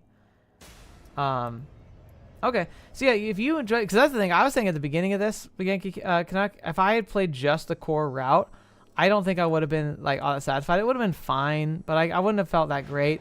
If it's been a while, I would actually recommend do a replay, play the Noah version, try all these different routes. They add a lot of context and fill in some of the gaps. Also though, do get the patch, because like the translation of the Noah of the Noah version is still pretty scuff, but there's a fan translation you can download that kind of fixes a lot of the worst parts of it and makes it like more digestible. And just I would do that. But yeah, highly recommend playing through. I don't want to spoil too much for you, but since you played the main core game, like I can't spoil too much, I suppose. But I wouldn't feel bad if you said, huh, he said enough interesting stuff, I'd want to go play this on my own. Like I would not blame you at all for bowing out and going to play it, and then come back and watch this later. Just because if there's joy you can find in a game, you should enjoy it. And if you think that this story could be interesting enough with all the stuff I've mentioned and the fact that there's like more routes and things to explore than what you played, I'd give it a shot. I wouldn't want to spoil too much for you, Ben, but I also won't tell you to like you can't stay here. It's up to you. But it's good enough, because the best parts of the game I think was the stuff that was added later. So if you enjoyed the core, I think you'd probably really enjoy Noah. Anyway. Okay. Oh, that's what's interesting. So the Noah 2 device, right? It's called Noah 2. And this game is called chaosheadnoah. So is chaosheadnoah the first Noah? And Noah 2 is implied to be like a manifestation after the fact? Are visual novels delusions? Oh, definitely delusions. Anyway, you respond saying, yeah, I'll bow out for now. I never got around to playing it. Lol. Because there's so many games. Yeah, it's true. There's so many games. Yeah. Thank you for stopping by, though. I really appreciate you supporting the channel and just being here. And hopefully the next game we play on Fridays you'll come around for. We're going to be discussing that at the end of this video, and I'll post more about it like tomorrow as well. So yeah, keep checking in, see if there's anything on the channel you want to watch, because there's always something fun going on. Oh, if you like Trails in the Sky, you should definitely join me for that. That's been really fun to play. I've been having a blast. Anyway, going back to the route. So, all right. Okay, I liked when we got to jump into like the world as ISA saw it, like the glimpse of the rusted corrupt world, like how it's these things how like it's like the same world, but like it's like a translation of like its worst aspects that she just sees all the time. And I said it reminds me of the warp from Warhammer 40k, where it's like, yeah, the warp is the manifest darkest desires of humanity, like that can manifest physically, and that's basically how she lives her whole life. She sees like the worst like impulses of people manifesting in the actual world. Like what was it, like there's like a father walking with his son like trips, and he like his dad's like or like his son's like crying, and he's like trying to console him, and then in her world he's like stomping the child to death because he's like, you're so annoying. It's like, sheesh, like holy crap, like that's freaking heavy stuff. Yeah, again, the emphasis again, it really hits hard on the other mind's problem in her route, which I thought was really cool. Like the fact that I made a second note of that is like, it really like was hitting me hard in her, like towards the end of her route. She can see dark desires and hidden, unadulterated desires of all humans. And then, oh yeah, I had a kind of a manifestation here. The idea is like she summons her sword, and then oh yeah, because like the whole idea is that in her route, the resolution comes when Taku, he's able to manifest his D sword, and then he collects all the swords that they gathered. I think they're missing one technically, or like she gathered them all, and then they have his, and his is the last one. And he gathers them all together and makes like a super weapon that's able to cleave through like the Noah 2 and like the collapsing world and kind of split them all apart again. And like I had this moment where I was like, oh, his sword is forged from the darkness of her heart. Because like that's the idea, is like he pulls his D sword out from like by pulling like the corruption and the darkness in her. Like it's like it manifests as like this like purple like ichor. And he like basically reaches in and grabs it and then pulls it out by force, and it coalesces into his blade. And I was like, oh, that's really cool, because it's all his D sword in every route has always been the darkness that was inside her, like she like, so he pulls out like the blade, and that's why it looks purple and has like an eye on it. It's like this like corruption, and he like uses it as like a cursed blade. And at first it just seemed like aesthetic, but like the fact that it actually kind of makes some lore sense on ISA's route is really, really cool. Like, what a cool way to give context to a detail that just seemed to I initially just had to accept as reality. Like, it was just like, oh, okay, his sword just looks like that. And it's like, no, like there's a reason why his sword looks so different. And its foundation is in ISA's route, which I thought was really cool. And then he gives the sword to her, and then like she spikes the world, shattering it. Like, I love the idea that she like literally breaks the delusion of the world with like the sword of like all the swords put together. It like pierces through all realities and shatters them. I thought that was such a cool sequence. Like that had my hype going. I was on board for that. I think again this is the other route that I feel like had the best delivery. I feel like it still leaves a lot of unanswered questions, but it has the best, like, oh, there's a story. It ties and answers questions of the main core arc that we've seen so far. A lot of stuff makes more sense, has an actual resolution, and it's like one of the only ones that has a positive ending, like a truly positive ending. And like has a great sequence where she like feels at peace, where she finally isn't like burdened by all that darkness, and she like can be herself. So my summary here was, I said, great route. But I feel like it got a lot more attention and lore and lore and personality than the others. Like, she was a favorite character of the writer. And when you think about that, you gotta admit, I'm probably onto something there, right? I think the writer had a type. Because if you think about it, she has the most flair of a character. She has a way that she talks that's very affluent. She has her punk rocker, right? She has a very like specific type of build as a person. She has the most outfits of any of the characters, except the exception being maybe what's the anime figure's name? Because she has a lot of different outfits that she wears too. But like, she's not real. She doesn't count. ISA's like, she has the most like outfits.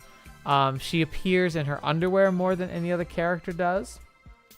She has the most romance with the main character, where she's like holding hands, she's feeding him food, she makes out with him in the closet.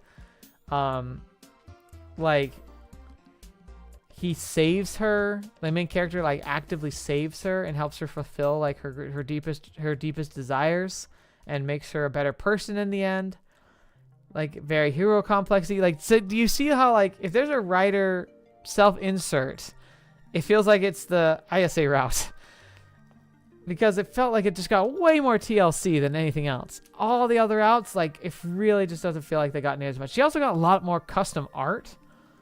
Like, just along her route, like, there's just a lot more of that going on. We have Finger Licking Good, which is right here on the screen. Perfect timing, like, slideshow. Like, I just feel like the writer had a type, and that type is ISA.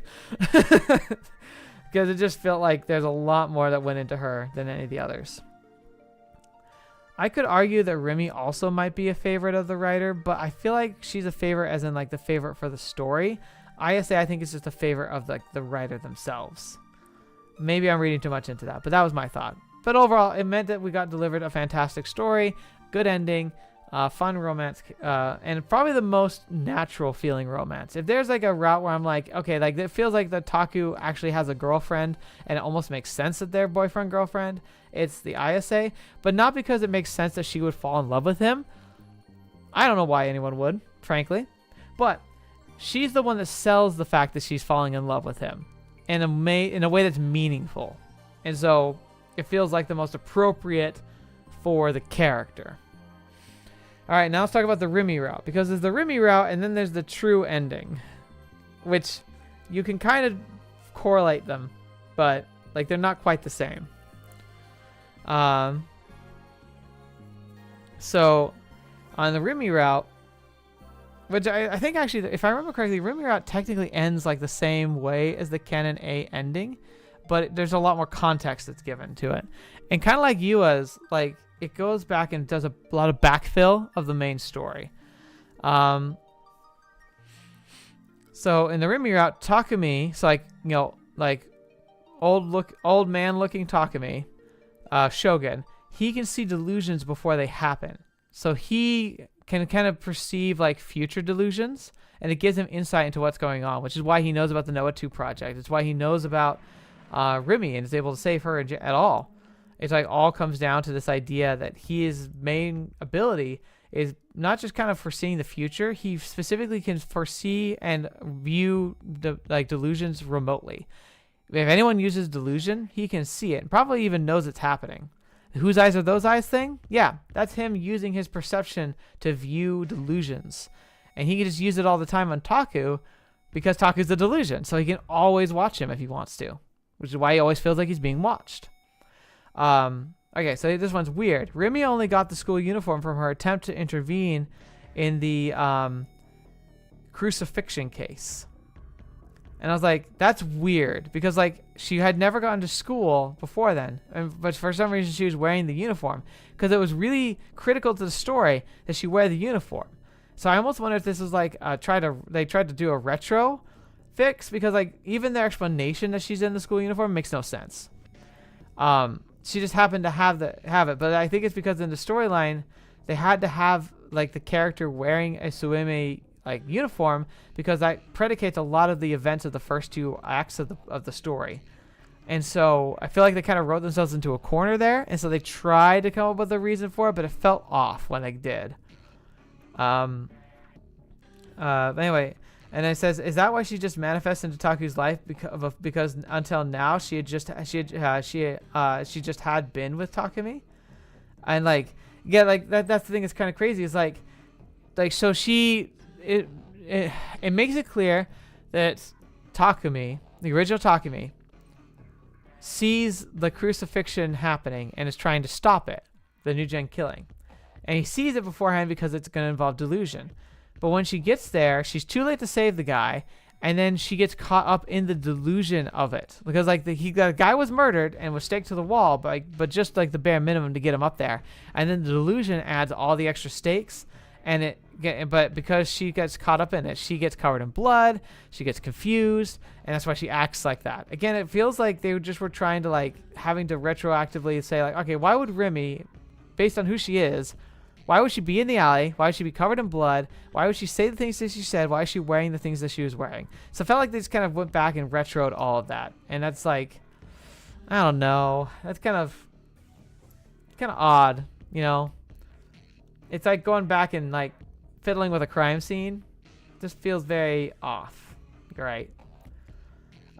Anyway, so after that, it started as a delusion that she was brought into, but it might have been real booted. I'm sure the real booting is what happens when Taku gets close enough to kind of see the scene, and that's why like all the randomness like happens. Like that's like the logic of the story, but it still feels very tentative. Again, the problem with delusions, you don't know what's real and what's not. You also don't know what the rules are, so I don't know exactly what it is. I can only guess.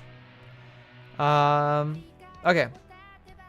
Okay, so wait, I said wait, the timestamps of the conversation with Shogun were originally normal and then changed real time to the staged format?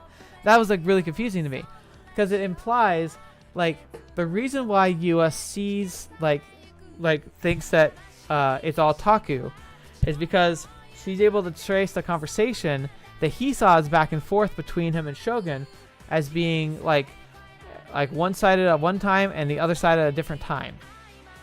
And he even corroborates that later on. He's like, oh gosh, that doesn't make sense. It feels like a delusion.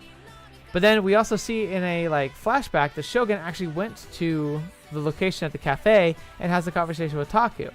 Now, I think the idea is that he does it like post or early, and that's why the conversation is staggered, that is. And like, so he has the conversation before and then deludes the conversation into Taku's mind to be staggered.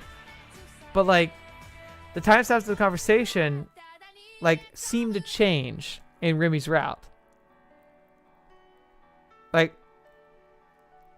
it actually manifests like as one way and then changes the other way. Like, it goes from an actual conversation that was back and forth and becomes a staggered conversation that seems to happen at 2 different times. And I just don't understand why that would do that unless again, originally it was meant maybe they originally when they were writing it was going to be Taku all along, and it was like Shogun was just an aspect of him. But then they decided to split it up and have them be 2 different people. And they had to retroactively try and like justify it. I don't know. It just feels odd. Like something they fixed in post in Noah and didn't really know what to do with from the original publication. Because yeah, in the original publication, I don't think it ever got addressed. Like it was just it was just one of those many cliffhangers. Yeah, that's weird. Anyway, moving on. We're like, what? I was just confused at this part, like a lot of ways. Next is Rimi summons her D-Sword, makes a delusion effect the class. So she went from a stranger to a beloved classmate. It's really cool to see a delusion deployed intentionally, which is something that this game doesn't do very much. Most delusions until the finale are unintentional, or they are spoofs, or they are very limited in scope. So seeing Rimi be a person who knows how to use delusions, use it in a way of her own choosing, was really cool to see. It was an opportunity to learn a bit more about how the delusions work and how how it would happen in real life if you were in control, which I thought was really cool to see. Let's see. So she summons her D-Sword to make the delusions affect the class, and so she went from stranger to beloved. And she can use dead spots to view emotions and memories, or an opponent's or an opponent giglomaniac. So she uses she can actually notice people's dead spots and can learn things or read them, which is crazy. That makes her like a pseudo mind reader, or at least an empath, which is really interesting. And that gets played up later for that's a kind of Chekhov's gun that comes up again later. But I thought that was a really cool manifestation of the abilities.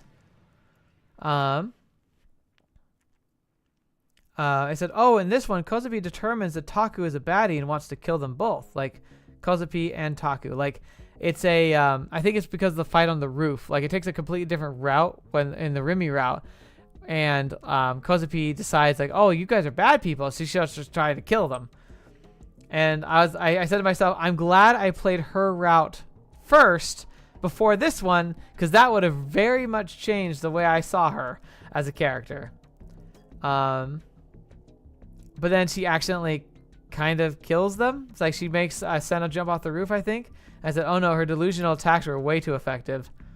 And the way that made her fall apart, where she actually killed somebody without meaning to, using a delusion. I was like, ooh, that'd be rough. Oh yeah. She she has the scissor angel blades, right? And when Senna dies, she expresses it feels like her D-Sword seems to be happy to kill, it's fulfilling its purpose. And I was like, that looks like to be a common thread between them. But it's not surprising when they take the shape of weapons when they could be anything. And that was kind of my realization finally clued into me. It's oh, D-Swords are D-Swords because they're weapons. like, they manifest in a time of stress when you feel like you're fighting for your life. So they manifest as a weapon. They might have taken the shape of a sword because a sword is seen as an effective weapon, both in ancient times and modern times. But you're making a manifestation out of nothing and it taking the form of a sword, and you see it and recognize it as a sword. It makes sense then that this thing that was manifested into reality would see itself as a sword because it's like a pseudo delusion. Now, is it intelligent? No, but its purpose is to kill and to fight. And again, it makes me remember, I think I mentioned it like in Kozupi's route. There's a sword in a fantasy series, Warbreaker specifically, and the sword has a name. It's called Nightblood. It has thoughts, but it's a sword that was crafted in magic. So someone took a blade, infused it with so much magical power, and they gave it the directive, destroy evil, hoping that would make it a good weapon, right? That fights only for good things. But it got so much magic, it became intelligent.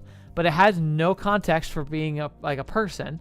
It has no fundamental understanding of things like empathy or emotions. It just reads people's minds and can speak to people's minds. And so when it thinks it's directed to destroy evil, it doesn't know how to tell what's evil and what's not. So it just destroys everything. And it's really happy to do it because it's a sword. It was made to be a weapon, and a weapon will be. And I think the D swords are similar. It was made and forged out of nothing to be a weapon. So it wants to be a weapon. They want to be used as a weapon. And that's kind of cool too. Like the concept of that these D swords take on a very fragmented or influenced aspect to them. And then Kozupi's problem in her route is she fed that delusion. She fed that blade because part of her wanted to hurt bad people too. And she felt like the sword could do it.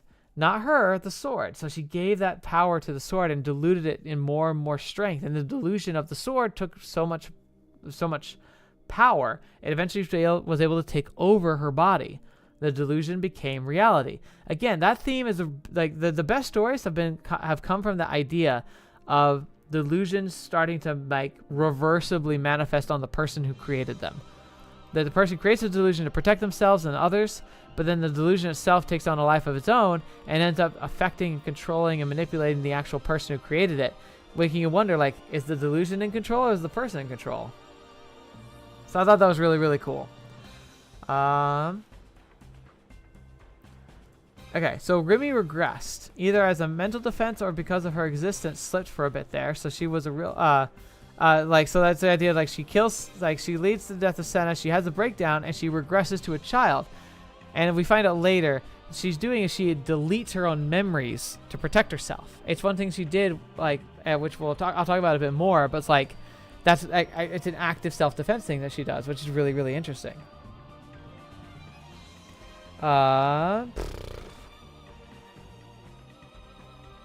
So she was a real person. Her parents died in a car crash, and Nozomi took her in as a good test subject because they felt like nobody would miss her, which is really sucks because they used her to experiment with awakening. So so they awakened her as a giglomaniac.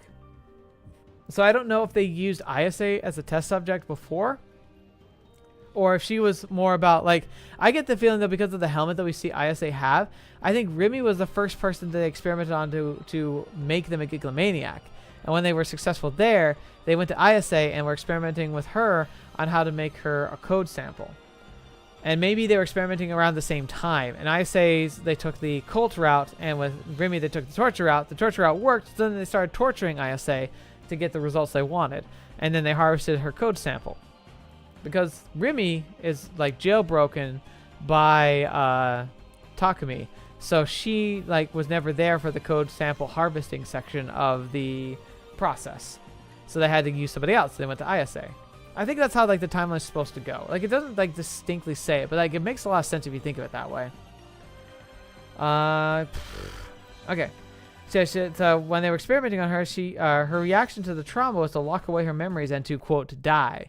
So she says she dies dozens and dozens of times. I originally thought that was because she was the delusion that was manifested into reality and to use for experimentation. No, she's a real person. She just has reset herself multiple times, and she considers each of them a death because then they took the memories with them. Oh yeah, I loved the part where she confronts Norose. So she's fighting him, right? And when she decides to fight him mano a mano, she uses her ability to target dead to kind of control and look into dead spots of other people. And she implants a delusion into his dead spot that he then manifests. And she implants with him the whose eyes are those eye phenomena, but in like an extreme like eldritch horror type way. And that was really, really cool. That was a fun idea, being able to like impose a delusional idea into somebody else's delusion and kind of attack them with their own delusional self. Because by doing that, she also automatically real boots basically the manifestation, because she conjures the delusion and then thrusts it into their blind spot, basically forcing them, especially their Gigglomaniac, to automatically accept it as reality. Like, it's such a cool way to take down a Gigglomaniac. I loved it. Oh, and then she had the eyes opening, and they had the eyes block dead spots, locking down delusions. Like, that attack was so cool. Oh my gosh, that was the best part about like that whole process. Which I really loved. I loved the idea of like using like the whose eyes are those eyes attack to lock down delusions, because then if you lock down all the dead spots and put something there that can always be there, that always is watching, you can't manifest your own delusions. I thought that was such a cool like concept, and I'm really sad that that came up when Rimi's route, instead of being like what would have been amazing, which would have been, doesn't this feel like, doesn't that like whose eyes are those eyes attack that attacks the dead spots and uses that to shut down delusions? Doesn't that sound like something Takumi should have done for the finale? That really feels like it would have been a way cooler finale in general, of like, I'm going to use a delusion I have a lot of trauma with, but I'm going to use it as a weapon against you. That feels way more appropriate. And I almost wonder if that's kind of like what this was supposed to be. It's like, man, in hindsight, this would have been a better way to resolve the fight with Taku. But like, it's too good an idea to just like leave abandoned. So like, let's have Rimi do it. And then it implies a kind of true ending, because it implies that like the Noah 2 like fired, but they were able to destroy it. And then they're together, and they're gonna like continue to fight like the company and try and take it, or the guy, or like he gets away maybe, because it said they're gonna face it together. Oh yeah, I think it's like it leads off of them like trying to fight him or something. I don't know. Again, like while it had like Rimi's route had so much like backfill, and a lot of it felt like ham-fisted and like, I don't know, like trying to repair things.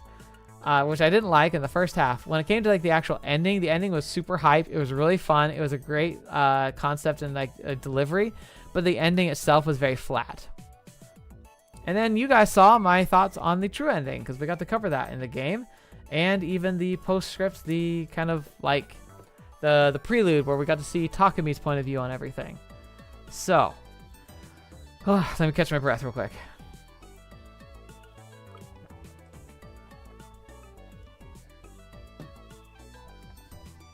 Okay, so we're gonna start winding down a bit.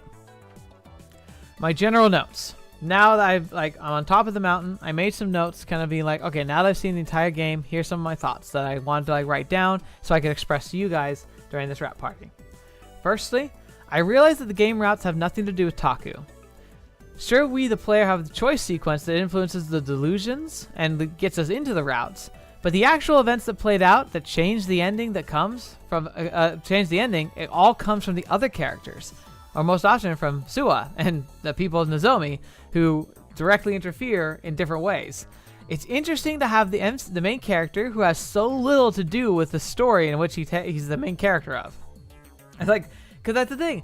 Look at all these different branching routes, and look how little Taku has any input in anything that happens in them.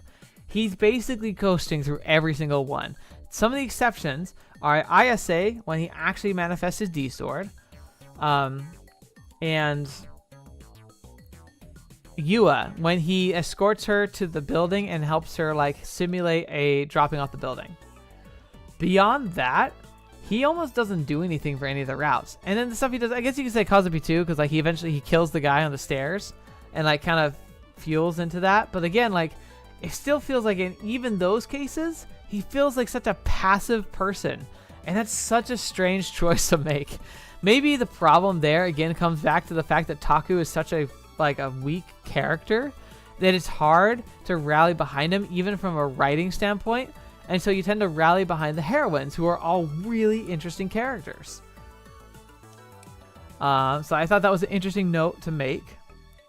Next, I said each character gets something right about delusions and what is happening, but they also get lost or miss really critical points along the way, which I thought that was, again, was really interesting. Every route, you learn something new about delusions, how they work or how they've been working, but you also see that they have a fundamental flaw or a misunderstanding or a gap in their understanding in every single route.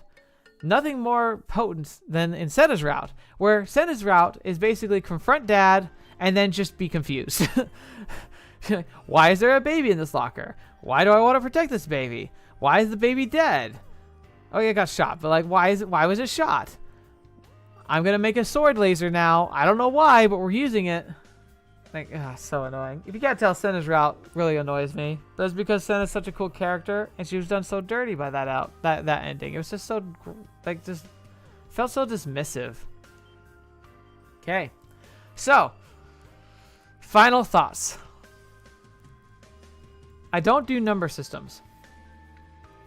I don't think it's a bad game. I would still come away from this and say, hey, there's some interesting ideas here. If you like visual novels, I think it's worth giving a try. Good case study.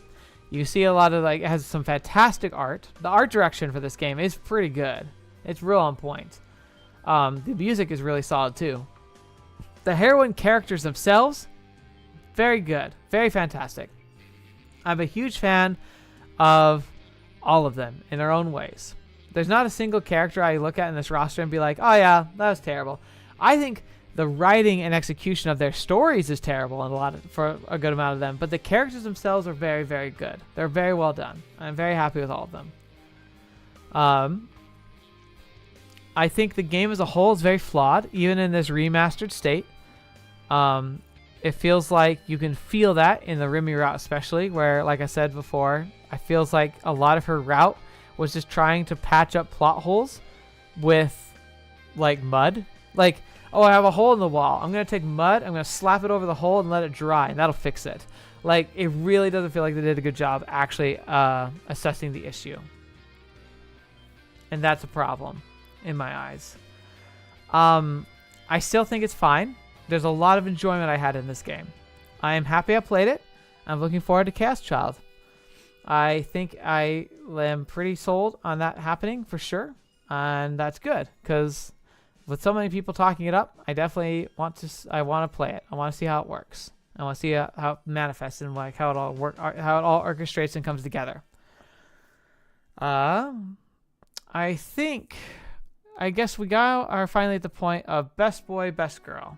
So best boy is Ban, obviously. There weren't a whole lot of choices here. Pretty much everyone sucked on the male category in this game, but Ban's fantastic. He's my boy. He was my favorite character. I am so sad that he gets eliminated so stupidly and so quickly. I really thought he would have been fun to see him like trying to interpret or help in the finale.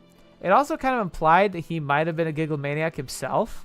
Like, he had like some signs that were pointing that direction. I think that would have been way more fascinating to have, like, not all the Gigglemaniacs, not all just be high school age kids, but I could have been like an adult besides like the evil twisted megalomaniac. Anime Sippy saying, I'm glad you get to play it. You played it so you can play Chaos Child in the future. Yes, I'm glad I get to as well. I'm very excited for it, and I also think I'm gonna play the more dating sim thing that came out recently, like the Chaos Choo Choo or something, or Chaos Love Choo or something. I want to play that eventually, but I was instructed that it has spoilers and characters from both games, so definitely can't do that till later, but I do plan to play it, even if it's hot garbage. I mean, the Steins Gate version of it was also kind of hot garbage, but I still had fun. Like, if you like characters enough, like, if the characters are interesting enough, like, even something like that can be genuinely a blast. Anyway, best boy band for sure. Best girl. This is going to get controversial, because unfortunately I have to do these subscripts, right? So, best romance for Taku. the character Taku, main character of the game, like I said before, Ayase for sure. They had the best chemistry, the natural chemistry where it felt believable, like they actually were like falling for each other, that they had like a future relationship in like and fun and everything. Like Ayase, hands down for the win. Best character for Taku as a person, I think, was Kozupi. I feel like they covered each other's like blind spots fairly well. I think they could have together worked towards a more healthy future. And could they have made it relationship-wise? Absolutely. I think that they had a strong contention, a strong chemistry, and I think that would have worked out. And Kozupi clearly had feelings for him. Like I said before, the downside being, like, I always get nervous around characters that you sell as like shut-ins who don't talk to anybody, who then fall in love, because my experience has been in high school and also just seeing adults, full adults, like in their 20s, maybe in 30s, who just never had a solid relationship before. They build up in their head what they think a relationship is, what love is, and it's like, that's usually not very accurate. Like, so I get nervous about that, but I could see it working, because I think Taku also doesn't know what love is, so there you go. Now, best character I would want to spend time with. Normally, that also tends to be the waifu, but it can't be in this case because my choice for that's Nanami. Now, if we go into this assuming like I'm somehow in this universe, I'm the appropriate age, and I'm hanging out with these people, and I'm not Taku, but I'm me, I think Nanami would actually win best waifu for sure, because she's fantastic. She's just wonderful. What a cool person. She's like caring. She's like wholesome. She is like just like a wonderful individual, and I could definitely see myself being like, I would want to spend time with Nanami 100%. But putting myself in the shoes of the main character, best girl to this day that finally has to get the crown in the end, I has to be Senna. She's got a lot of flaws, but I feel like they're the flaws that I could be like, yeah, I can jive with that. I think it's criminal because we really didn't get to see very much of her, like not truly. And so I feel like that opinion could have changed if the writers had had more time to like express their feelings for Senna, or like who Senna was in their eyes. But from what I saw of her, she's strong, she's independent, she's beautiful. She's got the thing I've always found the most attractive, and that's the drive to do things on your own, to not to have like motivation and commitment, and being willing to like kind of be a go-getter, to say what you mean, and not have to feel like you're dancing around like trying to like please everybody. Senna's just Senna. She does what she does, and she's gonna do what she's gonna do, and you tend to get caught along in the wake, and like I'm all for that. That sounds fun. I don't like the version of Senna that Taku imagined, like the one that's constantly stepping on you, wanting you to lick her feet, being a tsundere. No, I like the real Senna. It's like the meme. It's like I want Senna. No, the real Senna. And then you see like here she is right here. Perfection. So yeah, I think my best girl, hands down, has to be Senna. Kozupi's a really strong second, but I would be nervous. And unfortunately, also like people will say, "Oh, Kozupi's problematic." Whatever, I don't care. Like as a character, fantastic. Senna, still though, I think is gonna take crown for best girl in my eyes. She's just great. Also, her whole popsicle stick, literally stick. So funny. Like, it's such a cool way to like have like a little like detail of a character that gives them so much personality. It is such a small thing, but I like it. It's great. Also, good grief, her hair. Her hair is beautiful.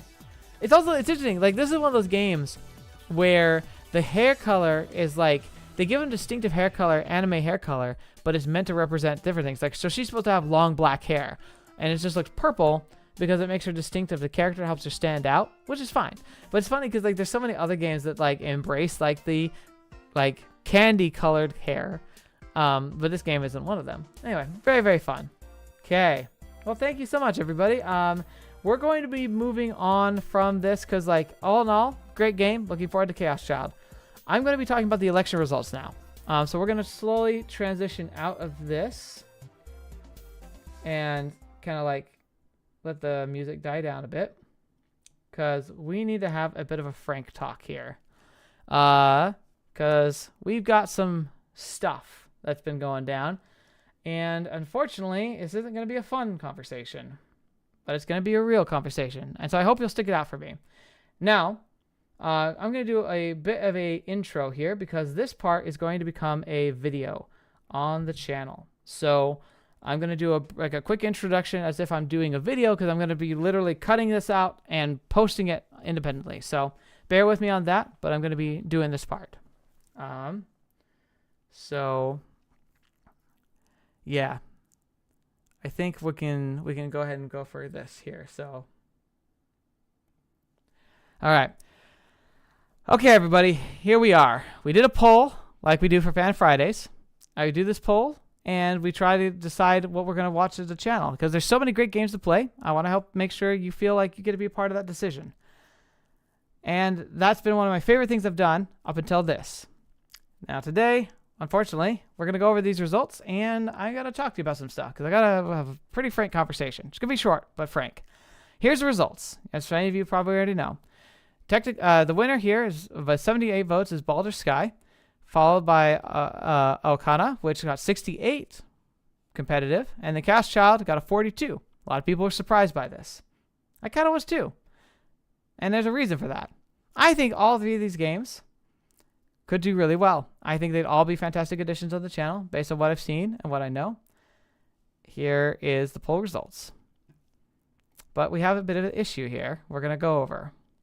And a path forward. I was chatting with people for a bit and we're going to be finding a solution here.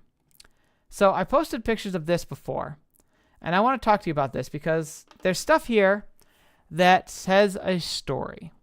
And I want to talk about interpreting this data because I actually messaged people who'd worked with the site and other people who'd done polls before because I wanted to understand how they aggregate their data.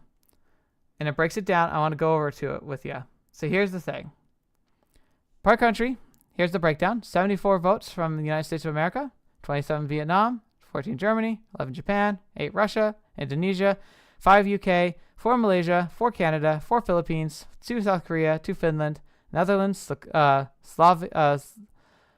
Slovakia, I'm sure I'm not saying that right, Italy, 2 Ukraine, 2 Spain, 2 France, 1 Norway, 1 Hungary, 1 Denmark, 1 Laos, Macedonia, Brazil, Croatia, El Salvador, Israel, Hong Kong, Czech Republic, Thailand, Switzerland. Okay. Cool breakdown. If anything, this feels like a decent snapshot of the channel and just how world-reaching we are. It may be a small channel, but our community is all over the place, and that's super cool to me. But here's the problem. It's this here. Oh, you can't see my cursor. I have a setting where I can't see the cursor. It's this chart here. So I can make these, like my cursor's hovering over these dots and it'll pop this up. So we're going to do that here. So I'm going to show you kind of how this starts off here. You got here, it breaks this chart up from 0 to 80, 80 being like the top because the 80 is like the greatest by tens to votes that we got. And then it breaks down here by hours. So from block to block, it goes from hour to hour. And it doesn't stop. It doesn't show dots on every block, but it usually puts them on hour. Like it doesn't hit every grid line, but it hits every hour block. So you see, I posted the live here, and we get kind of initially we start off in the first hour from. So I posted at 9:30 a.m. And it says p.m. here, but I think it's because the wherever this is hosted at does it differently. Anyway, so we got 9:30. Never mind. Okay, so I posted it, and within the first 30 minutes, we got 5 votes for Chaos Child, 4 for Okana, and 1 for Baldur's Sky. That makes sense? Those are people who were awake, who saw the post, probably waiting for it, immediately put in their votes, right? And then you have here, this dot is at 10 o'clock, and it's gone, Chaos Child's gone from 5 to 8. So this is the aggregate of how the data works. So from the initial launch point to 9 o'clock, it counted this many votes and puts a data point in. At the next hour, if there's a change in how many votes there has, it changes the graph. So it's not saying, oh, at 10 o'clock sharp, there were 3 more votes. It said between 9 o'clock and 10 o'clock, there were 3 votes. And so at the top of each hour, it will mark any changes that have occurred and put a new point. So the points update by hour. And then we get here with it between 10 o'clock and 11 o'clock. We got one more vote for Chaos Child. And then we get to this point. Between 11 o'clock and 12 o'clock, we go from 9 to 12. So that's 3 more votes within that hour span. Now, this is where we see another point happen here for Akana. Now here, at first we had 4, right? But then it skips over where these points are. We're going by hour, 10 o'clock and 11 o'clock. And instead, it's here at 12 o'clock. We go from 4 to 7. Now, it's like, now on a trend line, that's saying, oh, between this time and this time, we gained 3 votes. But how this actually is aggregating data is if there had been more votes at 10 o'clock and 11 o'clock, we'd have 2 more data points here. So what actually happened is that between 11 o'clock and 12 o'clock, we gained 3 votes in that hour. And that's why the dots are. So the dots are the top of every hour when they aggregate their totals and they recognize, oh, we've had an increase in votes. So that's what all the dots are. If there's a gap between 2 dots, that means that there's a gap where there were no additional votes cast. This is important because what happened on day 2 is Baldur's Sky got to a total of 13 votes on a curve that feels very normal. You can see these curves are pretty standard. They're very natural looking. But then we have this here. And then you have this big jump. Now, at first, it's just like, oh, we had a whole bunch of people come in and vote, right? But that's the thing. Remember these data points. They simply manifest when somebody casts a new vote from the last hour to the top of the next hour. These votes here, when we got to 53, it marks it on December 21st at 12 o'clock. It's not saying that we gained we went from 13 to 53, so 40 votes, exactly 40, between 5 o'clock the 20th and 12 o'clock on the 21st. What actually happened here is that between 11 o'clock on the 21st and 12 o'clock on the 21st, we gained 40 votes. Do you see that there might be a problem there? We have, on no other portion of this entire voting sequence, had no instances of that many people suddenly voting. I kept an eye on the socials because I thought and hoped that what happened was someone said, hey, there's a YouTuber, he does visual novels, he's thinking about covering Baldur's Sky. I know you all like Baldur's Sky. Let's go vote for it because it'd be nice to have another content creator talk about the game we like. I expected somebody was going to have a story about it, or I was going to hear that from people on the Discord or on the comments on the where I posted the poll. People saying like Baldur's Sky represent, or like I really hope you or saying something like new to the channel, but I'm excited to see you potentially playing this game, because that's the type of comments I get when people come and stumble upon my channel and they see the content we're doing. That's the kind of stuff that I expect. So I watched very carefully like a hawk to see if I could see any comments along those lines. Nothing. So you combine the fact that over the course of this entire poll, I didn't see anybody doing anything regarding like, hey, new to the channel, but really excited to see somebody play Baldur's Sky, and to have a 40 votes added in under an hour, and then within the next hour, the tick between 12 and 1, we gained another 7, 8. Oh wait, no, yeah, 8. So you see, there's a trend here. So within 2 hours, you can argue here, we went 48 votes. And then you see a sudden plateau here. I didn't experiment with this. Do you know what this plateau is? At 1 o'clock this day, I put up a barrier I hadn't had to put on before, where I looked into features and I blocked votes that were cast through VPNs. And suddenly, flatline. Now, we also see here, we do increase again down here. And again, we have this issue where like we get 1 vote, and then suddenly we get a bunch of votes within an hour block all at once. Not like but then you look at this, look at the Arcana trail. Look at this very natural looking curve. Yeah, sometimes these jumps are a couple votes, but they're there. And almost here, like it's like, oh, Baldur's Sky is like seems to have peaked and it flatlined. It almost makes it seem like, oh, people rallied. Maybe like you went to talk to people, say, hey, go vote for Alcana. Because you get this staggered, like, oh, we got a bunch of new votes here, but like they came in like little clusters over a course of time. That seems way more natural. That could have been shenanigans, but this slope feels way more natural.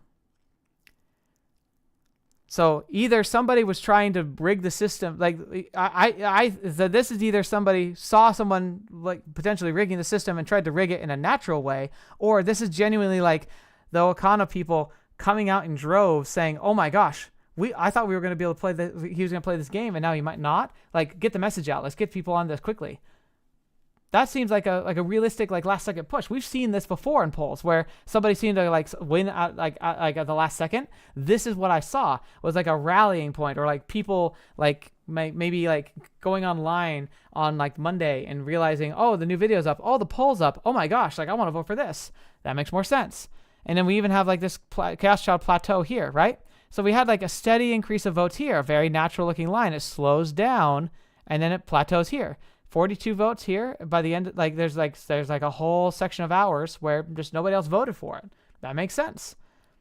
But to have these two massive spikes here, the math's not mathing. So that brings a conundrum, because there's a few options I considered here. If I had proof that this is shenanigans, I could just disqualify Baldur's Sky, because I'm not going to reward people who are going to undermine a fan vote.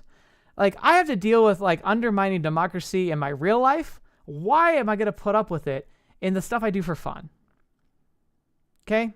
Like, that's just garbage. I understand you feel very passionate about these games, and that's awesome. You got to understand, like, if these games are in these polls, they're going to happen someday. And I don't fault you for feeling really disappointed when the thing you want to win doesn't win. There's always going to be disappointment when you have a vote like this. That's what elections are about. It's just the opportunity to let everyone have a say. But if people are going to undermine that system because because one person decides that they know best, that attitude is very toxic. Not just for a fan community, but it's just like just stuff as a whole. If I had absolute proof that that's what happened, then I would just disqualify it. But that's the thing. Technically, it could be fanboys got together and they all like a group got together on like some Discord channel, got 40 people together and said, "Hey guys, I really want this YouTuber to play this game. Can you all just pop over here and just cast a vote for it real quick?" That's technically possible. I can't prove that didn't happen. And so I don't want to just offhandedly dismiss it because like technically I have no proof. It just, the data looks very suspicious. And then it's like, okay, well, if I don't disqualify it, I'm doing Baldur's Sky, but it's going to leave a bad taste in my mouth because I'm not sure I can believe this. It'd still be a great game. I still think we'd have a lot of fun with the series. Don't get me wrong. But like, this is passion running amok. There's fandom, and then there's crazy fandom. This is tiptoeing into crazy. This Alcana line is a good manifestation of what I would expect of a crazy fandom, but that's highly motivated, to actually show up and do things right. Or someone who got a lot cleverer with their manipulation. Again, that makes me feel gross too. So if I disqualified Baldur's Sky, then this would be the next winner, for sure. Like, easily, Alcana. But again, that leaves a bad taste in my mouth, because then there's going to be genuine people who wanted to vote for Baldur's Sky. And they are going to be like, what? Then you're just going to check out my vote? Because like one bad actor spoils the whole bunch? That's not fair. So I thought about this for a while, and I came to a conclusion. Because I have drawn inspiration. The inspiration of doing polls like this to say, hey, I've narrowed down a pick of games I want to play. What are you guys most excited about? Because I want you to feel hype. I want you to feel like part of the channel. I want you to know I value your opinions. And I was inspired to do this because of one of my favorite creators, Many a True Nerd. So John, fantastic. By the way, if you ever want to watch some fun playthroughs, he does fun, classic Let's Plays. He does challenge runs. He does not challenge runs. He's a goofball. I love him to bits. He's one of the, like, he also, just the way he runs his channel is a huge inspiration to me. If I could go full time, my channel would end up being a lot like his. Lots of long form content, daily uploads, And like he sticks to the story and sticks to it. So he does these long series, but the series have really good payoffs, and he's doing a good job. Just fantastic. So I highly recommend you check him out. He does stuff like this too. And they had a problem like this too. Last year, he did a poll, and in his poll, he was saying like, what are people most interested in me playing on the channel? And I don't remember, like, there was 3 options, but there's 2 that were high in contention. One of them was Baldur's Gate 3, because they hadn't played it, but a lot of people love that game. And he had the same issue. I actually went and chatted with some of those people on the Discord channel for the server and just said, hey, like, how do you recall him resolving this? Because I wanted to hear from them and also make sure I wasn't misremembering it. And because I was like, he had this problem, but he did resolve it. How did he do it? And I went and talked to him about it, consulted, I thought about it, and I have a solution. I hate that we have to do this, but I feel like this is the best way to make sure that this is going to be fair, balanced, and properly reflect what we're doing. We're going to have to do the poll again. I'm going to run it for longer. So the poll is going live Tuesday, and it's going to end Friday night. So that's 4 days over Christmas, but that also tends to mean there's going to be a lot of people who are going to be likely able to see it. Here's the thing. I know you say, Nora Nekanan. I understand. And I'm sure, like, I'm guessing very response that you like Baldur's Sky and you want that to win. Or maybe you're Alcana and you want that to win. Here's the thing. With discrepancies like this, either of those options are going to feel bad are going to taste bad in my mouth. I don't think either one of them is doing justice to anybody who voted on either side. Okay. So here's what we're going to do. We're going to do the poll again, and we're going to make 3 changes. Okay. First of all, see over here in this corner, like next to the blue shifting, it says the word free. Free account. You might have had to watch an ad or see some pop up when you did the poll. Because like it's fine. It's a little annoyance, but it's free. But if I pay for this, I can actually put up defenses that can prevent and stop botting. It's not perfect, and I'm not going to go into details of what they do, but let's just say you might notice there are things that are going to happen that might make it a little harder to get in, but it will help stop botting from happening in case that happened. You know, and it's not even just botting. It could have just been spoofing, you know, like spoofing IP addresses and such. I'm going to put in defenses. I'm not going to clarify, but it'll allow it so you can still cast your vote, but it makes it harder for people to just make fake votes. Step number 2, I'm going to add a 4th option. One of the games that went out of the running, I'm going to add. So I'm going to muddy the waters a bit more, because that'll help make sure we get a much clearer picture and people can't just be super prepared, because you might find that the 4th option I post is even more enticing to you. And lastly, we're not going to be able to witness the events live. So I liked you guys being able to follow it along, but unfortunately, not knowing like knowing how it's going and knowing that your side is losing can be exactly what motivates people to artificially inflate numbers. So if I hide the results until the end and we go over them together on Friday, I feel like that'll be one of the best ways to try and keep it clear. Because again, if somebody does find a workaround, they won't know how hard they have to cheat to get the results they want, right? So by adding a 4th option and by obscuring the results live, if we see a spike that goes crazy high and going way above everything else, that'll clearly indicate that something amiss is happening. But again, I think not being able to see the results is the big ticket here. It sucks because I liked you guys being able to be a part of that conversation the whole time, but let's keep it blind until the last day. And then we go over it together. Like I'll literally open it live on stream and we'll look at the information and we'll move forward from there. If I see signs of botting, it'll disqualify. And it has to be something pretty blatant. If I see a close match or like a tie, I'm the tiebreaker. But regardless, we're going to have a solution. So if you're watching this live, prepare yourself for tomorrow. If you're watching this on YouTube, the post and the poll should be live basically when this video goes up. If it's not, it's because I'm struggling to put it together because, I have to sleep at some point. But that's what we're going to do. It's not the most ideal, and I hate that we have to do it this way, but I would much rather go into this eyes open and feeling like we're all on the same page and have the same equal shot. So that's where we're going to be concluding this for today. I know it's not the best, especially if you see yourself winning here. Like, I know it sucks. All that means is you got to show up and just stand for and vote for the thing you want to see the most again. I hate that we have to do a second time because it's like normal votes, like doing recounts, less people show up for the recount. That sucks. I wish we had more people. I want to make sure that everyone feels like it's not a waste of time. But I want to do my best to make this experience fair. And if fairness is the problem, we're going to have to do it again. So gather up your friends, because that's the thing. The one thing that isn't cheating is getting other people who might be interested in watching the content on the channel to come and vote on the poll. Like, technically, you could get your grandma to vote for you. I'd advise you don't do that, but clearly there's a lot of passion here.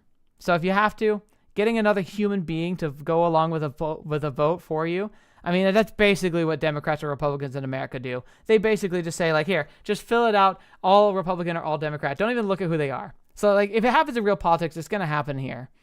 I just don't want to have this, because this is problematic. This is not reflective of the community. It's reflective of a single person. And while I'm not angry at the person who did this, let me get that clear. If you're here, you're listening to this, and you did this, don't think I'm angry at you, because I get it. You really, really, really want to see me play this game, and that means a lot to me. It always will. But you have to understand that there's so many other people who also want to see that. I think it's important that we respect everybody and make sure we all come at this with equal footing. So, thank you so much for being here. I appreciate you all spending the time listening to this rant. It already went longer than I expected, but I just wanted to make sure I was total transparency. And watch out for this poll. I'll be posting it on the channel, on the Discord. It'll probably be linked in this video. So if you're watching the video, it should be linked in the video description itself. I also will probably put it on my X account, which I barely use. I mostly follow artists there, but I'll blast it out there again. And I'll be kind of posting a reminder occasionally to be like, hey, just don't forget to put out your votes. So do what you got to do. Have fun with it. And remember, again, I can't emphasize this enough. Anything you've ever seen on a poll is basically going to be played eventually on the channel. I'm just giving the community opportunity to decide what takes priority. But if you've ever seen it voted on, it's going to happen. So if there's a game you've seen in a poll, this one or past ones, that you want to see, it just means you might have to be patient. But we'll get to it. So thank you so much. I hope you have a great rest of your night, great rest of your day. Hope we have a good week. I got a lot of good videos coming out this week. It's going to be a blast. Hope you have a good holiday. If you celebrate Christmas, have a good Christmas. Man, I hate having to talk about heavy stuff around holiday time, but hey, just have a good time. Thank you for those of you who turned up live for the live stream, and I hope and look forward to seeing you again. I do have a special announcement, by the way. Friday. It's not set in stone because I got to make sure like my ducks are all in a row for it, but part of the reason why I wanted to go over the results on Friday is because I think I'm going to do the end of year channel birthday / holiday live stream where I just kind of goof around for an hour. Last year we did the waifu wars, which was really fun. I don't think I'm going to do anything that intricate because that took so much time to set up that I just don't have this year. But maybe I will put on a game and I'll just like play a favorite game of mine, just chat with people who happen to show up. We can just kind of chill, spend some time together, talk about like what games we're playing in the future, what I'm looking forward to for the next year. And also, in general, just kind of do something fun. I might even do some Baldur's Gate 3 like live recording, where I might record the episode for Baldur's Gate 3, but with chat like enabled. I've never done that before, but maybe we'll try it out because like that series just takes so much raw like recording time. It might be fun just to kind of multitask and just do that recording. So we'll consider that. But anyway, thank you all so much. Hope you have a great time, and I'll see you in the next one. Have a good night, everybody.